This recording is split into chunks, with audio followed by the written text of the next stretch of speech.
Hello दोस्तों, नमस्कार। आपका हमारे यूट्यूब चैनल में स्वागत है। पटवारी 2025 के लिए जो सीरीज चल रही है, इसके अंदर हमने अब भारत संघीय कार्यपालिका एवं व्यवस्थापिका से संबंधित प्रश्नों की सीरीज तैयार की है, जिसमें संसद, राष्ट्रपति, उपराष्ट्रपति, राज्यसभा, लोकसभा, मंत्रिपरिषद से संबंधित महत्वपूर्ण प्रश्नों का समावेश किया गया है। तो इस संपूर्ण रिवीजन क्लास को आप देखिए और अपने दोस्तों को भी व्हाट्सएप, फेसबुक, इंस्टाग्राम आदि पर शेयर कीजिए और वीडियो को लाइक कीजिए।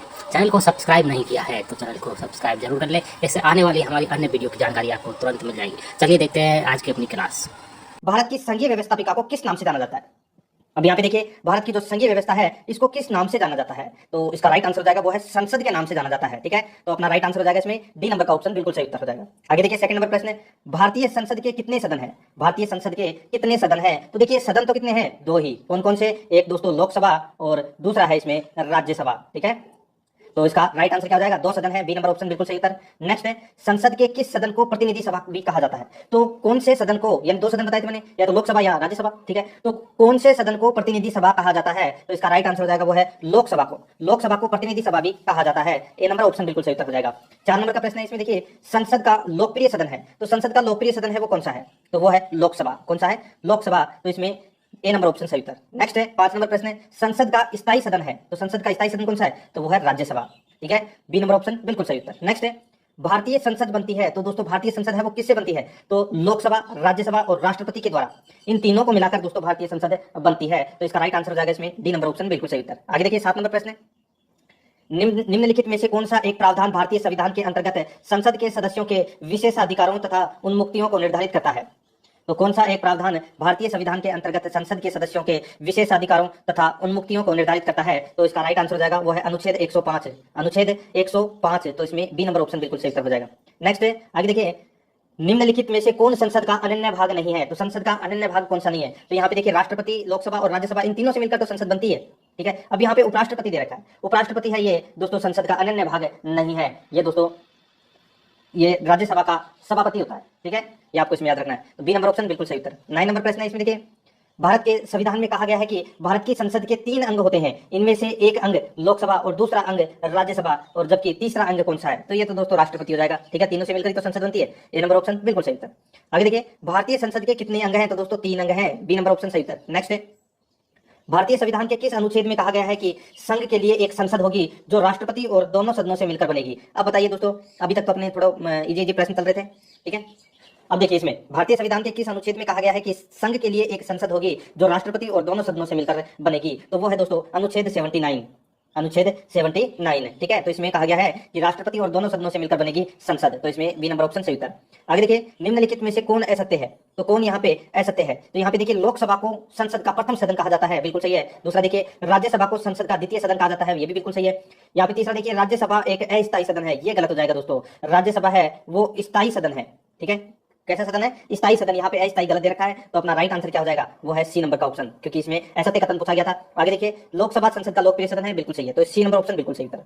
नेक्स्ट है, 13 नंबर का प्रश्न है, निम्नलिखित कथनों में से कौन सही है? तो कौन इसमें सही है वो अपने को इसमें बताना है। देखिए, लोकसभा भारतीय जनता का प्रतिनिधि सभा है, बिल्कुल सही है दोस्तों, भारतीय जनता की प्रतिनिधि सभा है लोकसभा। और राज्यसभा संसद का उच्च सदन है, ये भी इसमें बिल्कुल सही है। राज्यसभा राज्यों का प्रतिनिधित्व करता है, ये भी दोस्तों इसमें बिल्कुल सही है। तो इसका राइट आंसर क्या हो जाएगा? इसमें तीनों कथन सही है, तो इसका मतलब डी नंबर ऑप्शन अपना राइट आंसर हो जाएगा। आगे देखिए, संसद का निम्न सदन एवं उच्च सदन क्रमशः है। संसद का निम्न सदन एवं उच्च सदन क्रमशः है, तो वो कौन सा है? तो वो है लोकसभा एवं राज्यसभा। निम्न सदन तो लोकसभा और उच्च सदन राज्यसभा। ठीक है, बी नंबर ऑप्शन सही उत्तर। नेक्स्ट है, संसद को भंग करने के लिए कौन सक्षम है? तो संसद को भंग करने के लिए राष्ट्रपति सक्षम है, यानी कि राष्ट्रपति है वो संसद को भंग कर सकता है। ए नंबर ऑप्शन सही उत्तर। नेक्स्ट है, 16 नंबर का प्रश्न है, इसमें देखिए, भारतीय संसद की संप्रभुता प्रतिबंधित है। भारतीय संसद की संप्रभुता प्रतिबंधित है, तो ये है दोस्तों न्यायिक समीक्षा से। किसे? न्यायिक समीक्षा से। बी नंबर का ऑप्शन बिल्कुल सही उत्तर हो जाएगा। आगे देखिए, संसद के कितने सत्र होते हैं? संसद के कितने सत्र होते हैं? तो दोस्तों संसद के देखिए, बजट सत्र भी होता है, मानसून सत्र भी होता है और शीतकालीन सत्र भी होता है। ठीक है, तो इसका राइट आंसर क्या हो जाएगा? ये तीनों सत्र होते हैं संसद के, तो इसका राइट आंसर डी नंबर का ऑप्शन बिल्कुल सही उत्तर। उपरोक्त है सभी। 18 नंबर का प्रश्न है, इसमें देखिए, संसद के 2 क्रमिक अधिवेशनों के बीच अधिकतम कितने समयांतराल की अनुमति है? तो अधिकतम कितने समयांतराल की अनुमति है? तो इसका राइट आंसर हो जाएगा वो है दोस्तों इसमें 6 माह की। 6 माह की दोस्तों समयांतराल की अनुमति है। सी नंबर का ऑप्शन बिल्कुल सही उत्तर हो जाएगा। आगे देखिए, इसमें 19 नंबर प्रश्न है, संसद के दोनों सदनों का संयुक्त अधिवेशन आयोजित होता है। संसद के दोनों सदनों का संयुक्त अधिवेशन आयोजित होता है। अब देखिए, यहाँ पे 4 ऑप्शन दिए गए हैं, अपने को बताना है कि इनमें से कौन सा सही है। ठीक है, देखिए, संयुक्त अधिवेशन आयोजित होता है भारत के राष्ट्रपति के चुनाव के लिए, गलत हो जाएगा। भारत के उपराष्ट्रपति के चुनाव के लिए, ये भी गलत हो जाएगा। संविधान में संशोधन से संबंधित विधेयक को पारित करने के लिए, तो ये भी दोस्तों इसमें गलत हो जाएगा। आगे देखिए, एक ऐसे विधेयक पर विचार करने और उसे पारित करने के लिए जिस पर दोनों सदनों में मतभेद हो, इसके लिए दोनों सदनों की संयुक्त बैठक का आयोजन किया जाएगा। ठीक है, यहाँ पे जो तीनों ऊपर के हैं वो संयुक्त बैठक का प्रावधान इनमें नहीं है, लेकिन जब कोई ऐसा विधेयक आता है जिसमें दोनों सदनों के अंदर यानी कि लोकसभा और राज्यसभा दोनों के अंदर उस विधेयक पर दोस्तों आशंका है, ठीक है, यानी कि मतभेद है, तो दोस्तों उस समय क्या होता है कि संयुक्त अधिवेशन बुलाया जाता है जिसमें लोकसभा के और राज्यसभा के दोनों के सदस्य होते हैं और अध्यक्षता करता है लोकसभा अध्यक्ष। ठीक है, तो ये इसका राइट आंसर हो जाएगा। केवल और केवल इसमें 4 सही है। ठीक है, तो इसमें डी नंबर का ऑप्शन बिल्कुल सही उत्तर। बहुत ही शानदार प्रश्न था। आगे देखिए, भारतीय संसद के दोनों सदनों की संयुक्त बैठक किस संबंध में होती है? तो किस संबंध में होती है? तो दोस्तों साधारण विधेयक के संबंध में होती है। किस संबंध में? साधारण विधेयक के संबंध में। तो अपना राइट आंसर क्या हो जाएगा इसमें? सी नंबर ऑप्शन सही उत्तर। आगे देखिए, 21 नंबर प्रश्न है, साधारण विधेयक से संबंधित गतिरोध को दूर करने के लिए संसद के दोनों सदनों की बैठक कौन बुलाता है? तो संसद के दोनों सदनों की बैठक है वो सीधा सा है, कौन बुलाएगा? तो इसका राइट आंसर हो जाएगा राष्ट्रपति। दोनों सदनों की बैठक कौन बुलाता है? राष्ट्रपति। और उस बैठक की अध्यक्षता कौन करता है? तो वो है लोकसभा अध्यक्ष। ठीक है, आगे देखिए 22 नंबर प्रश्न है, लोकसभा व राज्यसभा की संयुक्त बैठक कब होती है? लोकसभा व राज्यसभा की संयुक्त बैठक कब होती है? ठीक है, जब लोकसभा और राज्यसभा में मतभेद होने पर, दोस्तों जब कोई विधेयक पर दोनों में मतभेद है तब ये संयुक्त बैठक होती है। तो इसका राइट आंसर हो जाएगा बी नंबर का ऑप्शन सही उत्तर। आगे देखिए, संसद के दोनों सदनों के साथ साथ बैठने पर निम्न होता है। संसद के दोनों सदनों के साथ साथ बैठने पर निम्न होता है। तो यहाँ पे देखिए दोस्तों, एक बिल जिस पर दोनों सदन सहमत न हो उस पर विचार करना और पास करना, ये है दोस्तों दोनों सदनों के साथ साथ बैठने का कारण। तो इसका राइट आंसर हो जाएगा इसमें सी नंबर ऑप्शन बिल्कुल सही उत्तर। ठीक है, आगे देखिए, यदि किसी सामान्य विधेयक पर राज्यसभा और लोकसभा बीच गतिरोध आता है तो उसका समाधान कौन करेगा? यानी कि अगर किसी सामान्य विधेयक पर राज्यसभा और लोकसभा के बीच गतिरोध आ जाता है तो उसका समाधान कौन करेगा? राष्ट्रपति। कैसे? इसका समाधान कौन करेगा? तो दोस्तों ये संसद का संयुक्त सत्र करेगा। कौन करेगा? संसद का संयुक्त सत्र करेगा कि इसका समाधान के पास होगा या नहीं होगा। ठीक है, तो इस बैठक को बुलाएगा दोस्तों राष्ट्रपति। ठीक है, तो इसका right answer C number option हो जाएगा। आगे देखिए, स्वतंत्र भारत के संसदीय इतिहास में अभी तक कितनी बार संयुक्त बैठक अधिवेशन बुलाई गई है? तो अभी तक कितनी बार संयुक्त बैठक अधिवेशन बुलाई गई है? बहुत ही अच्छा प्रश्न है। तो इसका राइट आंसर हो जाएगा 3 बार, यानी कि 3 बार संयुक्त बैठक बुलाई गई है। ठीक है, तो इसका सी नंबर ऑप्शन बिल्कुल सही उत्तर हो जाएगा। 26 नंबर प्रश्न है, क्या राष्ट्रपति या उपराष्ट्रपति कभी संयुक्त अधिवेशन की अध्यक्षता करते हैं? क्या राष्ट्रपति या उपराष्ट्रपति कभी संयुक्त अधिवेशन की अध्यक्षता करते हैं? तो मैंने अभी आपको बताया था कि दोनों सदनों की संयुक्त अधिवेशन की अध्यक्षता है वो लोकसभा अध्यक्ष करता है। यहाँ पे राष्ट्रपति और उपराष्ट्रपति नहीं करता। तो इसका राइट आंसर हो जाएगा कभी नहीं। बी नंबर का ऑप्शन बिल्कुल सही उत्तर हो जाएगा, कभी नहीं। आगे देखिए, संसद के दोनों सदनों के संयुक्त अधिवेशन की अध्यक्षता कौन करता है? संसद के दोनों सदनों के संयुक्त अधिवेशन की अध्यक्षता कौन करता है? तो इसका राइट आंसर हो जाएगा वो है दोस्तों इसमें कौन करता है? तो लोकसभा अध्यक्ष। कौन करता है? लोकसभा अध्यक्ष। डी नंबर ऑप्शन बिल्कुल सही उत्तर हो जाएगा। आगे देखिए, संसद के संयुक्त बैठक को कौन संबोधित करता है? तो दोस्तों सीधा सा है, मैंने भी आपको बताया था, वो है कौन संबोधित करता है? तो वो है राष्ट्रपति। संसद के संयुक्त बैठक को संबोधित कौन करता है? तो राष्ट्रपति करता है। डी नंबर ऑप्शन सही उत्तर। आगे देखिए, भारत में संसद के दोनों सदनों की संयुक्त बैठक है किस लिए आयोजित की जाती है? तो दोस्तों सीधा सा है, उस विधेयक पर विचार करने के लिए और उसे पारित करने के लिए जिस पर दोनों में मतभेद हो। डी नंबर ऑप्शन सही उत्तर हो जाएगा। आगे देखिए, इसमें 30 नंबर प्रश्न है, संसद के संयुक्त अधिवेशन में विधेयक पारित होता है। संसद के संयुक्त अधिवेशन में विधेयक पारित होता है तो ये होता है दोस्तों दोनों सदनों के कुल उपस्थित तथा मतदाता सदस्यों के सामान्य बहुमत द्वारा। दोनों सदनों के संयुक्त उपस्थित तथा मतदाता सदस्यों के सामान्य बहुमत द्वारा दोस्तों संयुक्त अधिवेशन विधेयक पारित होता है। तो इसका right answer C number option बिल्कुल सही उत्तर हो जाएगा। आगे देखिए, संविधान संशोधन प्रस्ताव के संबंध में दोनों सदनों में मतभेद होने की स्थिति में संयुक्त अधिवेशन का फैसला होगा। ठीक है, तो इसका राइट आंसर क्या हो जाएगा बताइए? देखिए, संविधान संशोधन प्रस्ताव के संबंध में दोनों सदनों में मतभेद होने की स्थिति में क्या होगा? यानी कि संयुक्त अधिवेशन हो रहा है और मतभेद हो गया तो क्या होगा? तो प्रस्ताव गिर जाएगा। क्या हो जाएगा? प्रस्ताव है वो गिर जाएगा। तो इसमें डी नंबर ऑप्शन बिल्कुल सही उत्तर हो जाएगा। आगे देखिए, इसमें संसद की कार्यवाही सूची में प्रथम विषय होता है। संसद की कार्यवाही सूची में प्रथम विषय है वो प्रश्नकाल का होता है। क्या होता है? प्रश्नकाल का। बी नंबर ऑप्शन सही उत्तर। नेक्स्ट है, कौन सी प्रथा संसदीय प्रणाली को भारत की देन है? यानी कि कौन सी प्रथा संसदीय प्रणाली को भारत की देन है? तो इसका राइट आंसर हो जाएगा वो है इसमें शून्यकाल। शून्यकाल है ये प्रथा है, ये भारत की देन है। ठीक है, शून्यकाल। तो इसमें ए नंबर ऑप्शन बिल्कुल सही उत्तर हो जाएगा। आगे देखिए, संसद के किसी सदस्य की सदस्यता तब समाप्त समझी जाती है यदि वह बिना सदन को सूचित किए अनुपस्थित रहता है। कितने दिनों तक अगर कोई संसद का सदस्य बिना कारण बताए या बिना सदन को सूचित किए अगर सदन नहीं जाता है तो उसकी सदस्यता समाप्त कर दी जाती है। तो वो यहाँ पे जो वो कितने दिन की अवधि दे रखी है? तो अगर कोई व्यक्ति 60 दिन तक सदन में उपस्थित नहीं रहता है और वो भी बिना सूचित किए सदन को, तो उसकी सदस्यता है वो समाप्त कर दी जाती है। ए नंबर ऑप्शन सही उत्तर। 35 नंबर प्रश्न है, एक वर्ष में कम से कम कितनी बार संसद की बैठक होना आवश्यक है? तो दोस्तों कितनी बार होना आवश्यक है? तो वह 2 बार बैठक होना आवश्यक है। बी नंबर ऑप्शन बिल्कुल सही उत्तर हो जाएगा। आगे देखिए, भारतीय संसद की दोनों सदनों की संयुक्त बैठक किस संबंध में होती है? भारतीय संसद की दोनों सदनों की संयुक्त बैठक किस संबंध में होती है? तो यह होती है दोस्तों किस संबंध में? तो ये साधारण विधेयक के संबंध में सी नंबर का ऑप्शन सही उत्तर हो जाएगा। आगे देखिए, भारत के संविधान में क्या कथित है? तो देखिए भारत के संविधान में क्या कथित है, तो यहाँ पे देखिए राष्ट्रपति संसद के किसी भी सदन का सदस्य नहीं होगा। राष्ट्रपति संसद के किसी भी सदन का सदस्य नहीं होगा। आगे देखिए, संसद राष्ट्रपति के 2 सदनों से मिलकर बनेगी। तो दोस्तों ये इसमें बिल्कुल सही है।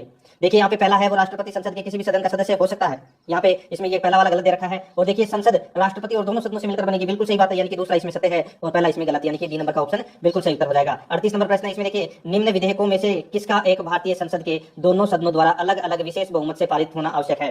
तो यहाँ पे देखिए किसका एक भारतीय संसद के दोनों सदनों द्वारा अलग अलग विशेष बहुमत से पारित होना आवश्यक है, तो इसका राइट आंसर हो जाएगा वो है इसमें दोस्तों संविधान संशोधन विधेयक। तो इसमें डी नंबर ऑप्शन बिल्कुल सही उत्तर हो जाएगा।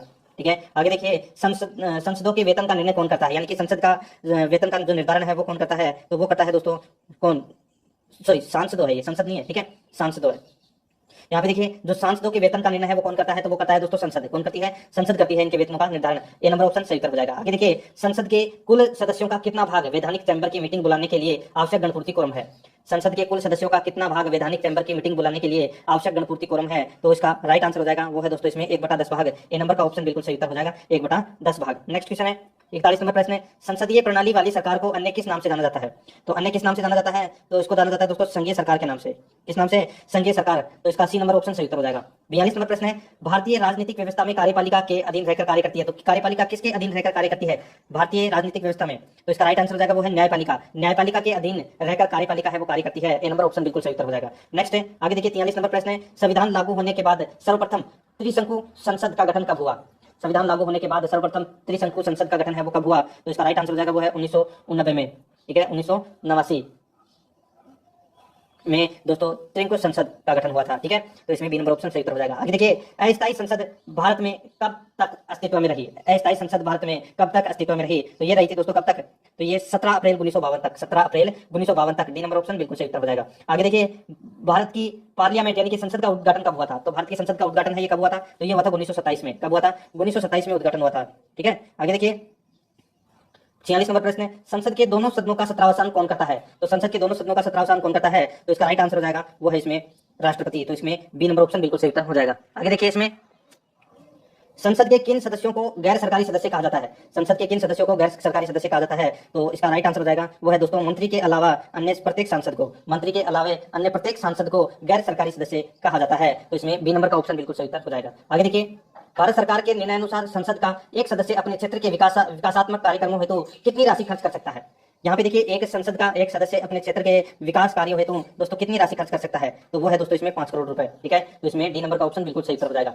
आगे देखिए, किसी संसद सदस्य की अयोग्यता के संदर्भ में निर्णय कौन करता है? किसी संसद सदस्य की अयोग्यता के संदर्भ में निर्णय कौन करता है? तो इसका राइट आंसर हो जाएगा वो करता है दोस्तों इसमें कौन? राष्ट्रपति। तो इसका राइट आंसर हो जाएगा इसमें सी नंबर ऑप्शन बिल्कुल सही उत्तर हो जाएगा। और आज का अपना अंतिम प्रश्न है, भारत की संचित निधि से धन निर्गम पर किसका नियंत्रण है? तो भारत की संचित निधि पर से धन निर्गम पर किसका नियंत्रण है? तो ये नियंत्रण है दोस्तों किसका? तो इसका राइट आंसर हो जाएगा वो है दोस्तों संसद का। तो इसका राइट आंसर डी नंबर का ऑप्शन बिल्कुल सही उत्तर हो जाएगा। भारत के राष्ट्रपति की तुलना निम्नलिखित में से किससे करना सर्वाधिक उचित है? भारत के राष्ट्रपति की तुलना निम्नलिखित में से किससे करना सर्वाधिक उचित है? तो इसका राइट आंसर हो जाएगा वो है देखिए अमेरिका के राष्ट्रपति से, फ्रांस के राष्ट्रपति से, श्रीलंका के राष्ट्रपति से। ठीक है, इन तीनों से उचित करना दोस्तों बिल्कुल भी भिन्न है।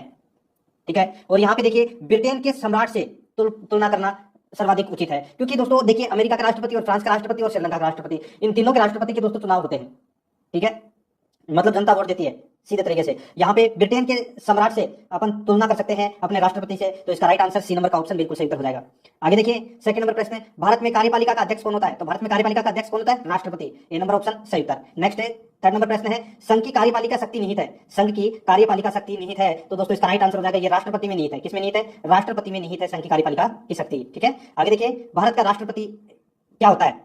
तो दोस्तों भारत का राष्ट्रपति है तो ये राज्य का प्रधान है। किसका प्रधान है? राज्य का प्रधान है भारत का राष्ट्रपति। तो इसका right answer A number option बिल्कुल सही उत्तर हो जाएगा।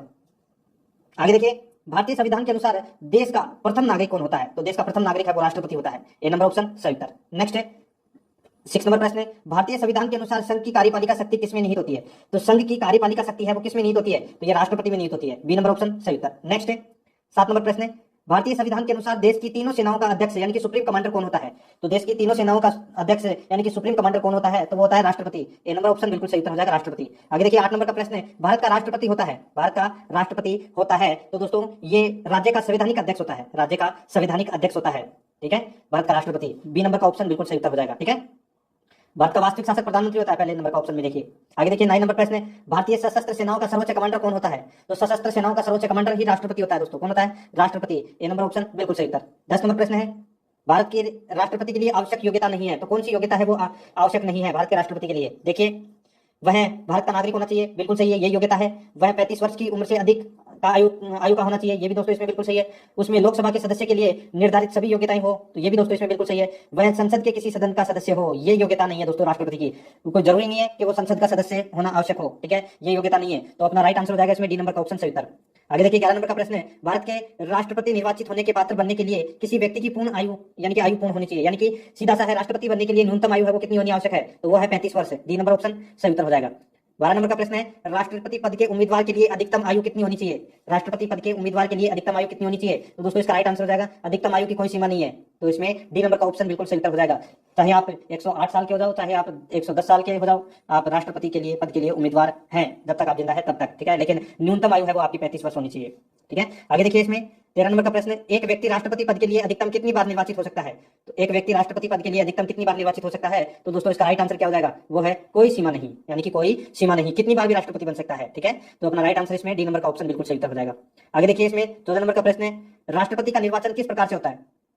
राष्ट्रपति का निर्वाचन किस प्रकार से होता है? तो दोस्तों इसका राइट आंसर हो जाएगा वो है अप्रत्यक्ष रूप से, अप्रत्यक्ष रूप से राष्ट्रपति का निर्वाचन होता है, तो इसमें बी नंबर ऑप्शन बिल्कुल सही उत्तर हो जाएगा। आगे देखिए 15 नंबर का प्रश्न है, राष्ट्रपति पद के लिए यानी कि राष्ट्रपति पद के निर्वाचन हेतु कौन सी पद्धति अपनाई जाती है? तो राष्ट्रपति के पद के निर्वाचन हेतु कौन सी पद्धति अपनाई जाती है? तो दोस्तों वो है समानुपातिक प्रतिनिधित्व एवं एकल संक्रमणीय मत पद्धति, समानुपातिक प्रतिनिधित्व एवं एकल संक्रमणीय मत पद्धति, यह पद्धति अपनाई जाती है राष्ट्रपति के निर्वाचन हेतु, तो इसका राइट आंसर डी नंबर का ऑप्शन बिल्कुल सही उत्तर हो जाएगा। आगे देखिए इसमें 16 नंबर का प्रश्न है, राष्ट्रपति पद के चुनाव संबंधी विवाद राष्ट्रपति पद के चुनाव संबंधी विवाद को किसे निर्देशित किया जाता है? तो राष्ट्रपति पद के चुनाव से संबंधित विवाद हो जाता है तो उसको सुलटाना कौन करता है उसका? तो वो है सुप्रीम कोर्ट यानी कि उच्चतम न्यायालय। डी नंबर का ऑप्शन बिल्कुल सही उत्तर हो जाएगा इसका। आगे देखिए राष्ट्रपति के चुनाव के लिए यहाँ पे 17 नंबर प्रश्न है, राष्ट्रपति के चुनाव के लिए प्रस्तावक एवं अनुमोदकों की कम से कम कितनी संख्या होनी चाहिए? राष्ट्रपति के चुनाव के लिए प्रस्तावक एवं अनुमोदकों की कम से कम कितनी संख्या होनी चाहिए? तो ये संख्या होनी चाहिए दोस्तों 50-50, यानी कि 50 प्रस्तावक और 50 अनुमोदक होने आवश्यक है, तो इसका राइट आंसर इसमें सी नंबर का ऑप्शन सही उत्तर। 18 नंबर प्रश्न है, भारत का राष्ट्रपति निर्वाचित होने के लिए निम्नलिखित में से कौन सी बात अयोग्य मानी जाएगी? तो कौन सी बात है वो अयोग्य मानी जाएगी यहाँ पे? तो यहाँ पे देखिए वह भारत का नागरिक हो, बिल्कुल सही है। 35 वर्ष की आयु पूर्ण कर चुका हो, ये भी सही है। लोकसभा का सदस्य निर्वाचित होने के लिए अहिर्त हो, बिल्कुल सही है, ठीक है, यानी कि लोकसभा का सदस्य निर्वाचित होने के लिए अहिर्त हो, ठीक है। और देखिए इसमें चौथा नंबर का, कोई लाभ का पद ग्रहण किए हुए हो, ये गलत हो जाएगा दोस्तों इसमें, ठीक है, ये अयोग्यता हो जाएगी इसकी, यानी कि राष्ट्रपति का पद है वो कोई दूसरे पद के ऊपर नहीं हुआ हो, यानी कि कोई भी लाभ के पद पर ग्रहण नहीं किए हुए हो, तो इसका राइट आंसर डी नंबर का ऑप्शन सही उत्तर हो जाएगा। 19 नंबर प्रश्न है, इसमें देखिए भारत में राष्ट्रपति का चुनाव किया जाता है, तो भारत में राष्ट्रपति का चुनाव किया जाता है तो वो एकल हस्तांतरित मत पद्धति द्वारा, एकल हस्तांतरित मत पद्धति द्वारा भारत में राष्ट्रपति का चुनाव किया जाता है। बी नंबर का ऑप्शन बिल्कुल सही उत्तर हो जाएगा। आगे देखिए 20 नंबर प्रश्न है, राष्ट्रपति पद का चुनाव संचालित किया जाता है, राष्ट्रपति पद का चुनाव संचालित किया जाता है, तो ये किया जाता है दोस्तों, इसका राइट आंसर हो जाएगा किसके द्वारा? तो ये है निर्वाचन आयोग द्वारा, निर्वाचन आयोग द्वारा राष्ट्रपति पद का चुनाव संचालित किया जाता है, ठीक है, तो अपना राइट आंसर इसमें सी नंबर ऑप्शन हो जाएगा। आगे देखिए इसमें 21 नंबर प्रश्न है, भारत में किसके चुनाव में अनुपातिक प्रतिनिधित्व चुनाव प्रणाली अपनाई जाती है? तो ये राष्ट्रपति के चुनाव में, ठीक है, ये प्रणाली अपनाई जाती है, तो इसका राइट आंसर हो जाएगा डी नंबर ऑप्शन सही उत्तर। नेक्स्ट है 22 नंबर प्रश्न है, राष्ट्रपति चुनाव संबंधी मामले किसके पास भेजे जाते हैं? तो ये भेजे जाते हैं दोस्तों उच्चतम न्यायालय के पास में, किसके पास में? उच्चतम न्यायालय के पास में। आगे देखिए इसमें 23 नंबर प्रश्न है, किस अनुच्छेद के तहत राष्ट्रपति तथा उपराष्ट्रपति के निर्वाचन से संबंधित विवाद का निर्णय उच्चतम न्यायालय द्वारा करने का प्रावधान संविधान में किया गया है? अब यानी कि देखिए दोस्तों यहाँ पे कि राष्ट्रपति और उपराष्ट्रपति के निर्वाचन संबंधी विवाद का निर्णय है वो उच्चतम न्यायालय करता है, और ये कौन से अनुच्छेद के अंतर्गत ये प्रावधान किया गया है कि इन दोनों के निर्वाचन से संबंधित विवाद है वो उच्चतम न्यायालय हल करेगा? तो वो अनुच्छेद है दोस्तों अनुच्छेद 71 में यह प्रावधान किया गया है, तो इसमें डी नंबर ऑप्शन बिल्कुल सही उत्तर। आगे देखिए 24 नंबर प्रश्न है, राष्ट्रपति पद के उम्मीदवारों को चुनाव प्रचार हेतु कितना समय मिलता है? राष्ट्रपति पद के उम्मीदवारों को चुनाव प्रचार हेतु कितना समय मिलता है? तो दोस्तों कितना समय मिलता है? तो 2 सप्ताह का समय मिलता है। बी नंबर का ऑप्शन बिल्कुल सही उत्तर हो जाएगा, 2 सप्ताह का। आगे देखिए इसमें भारत का राष्ट्रपति का चुनाव कितने वर्षों के लिए होता है? भारत का राष्ट्रपति यानी कि भारत के राष्ट्रपति का चुनाव है वो कितने वर्षों के लिए होता है? तो ये होता है दोस्तों 5 वर्षों के लिए। बी नंबर का ऑप्शन इसका बिल्कुल सही उत्तर हो जाएगा। आगे देखिए किस अनुच्छेद के तहत राष्ट्रपति अपने पद ग्रहण करने की तिथि से 5 वर्ष की अवधि तक अपने पद पर बना रहता है? तो दोस्तों कौन से अनुच्छेद के अंतर्गत यानी कि दोस्तों देखिए यहाँ पे राष्ट्रपति है वो अपने पद ग्रहण करने की तिथि से, यानी कि जिस दिन ज्वाइनिंग करता है उस दिन से 5 वर्ष तक राष्ट्रपति अपने पद पर रह सकता है, यानी कि बना रहता है। कौन से अनुच्छेद के अंतर्गत? ये अनुच्छेद 56 के अंतर्गत, ठीक है, अनुच्छेद 56 के अंतर्गत। तो इसमें बी नंबर का ऑप्शन सही उत्तर हो जाएगा, ठीक है।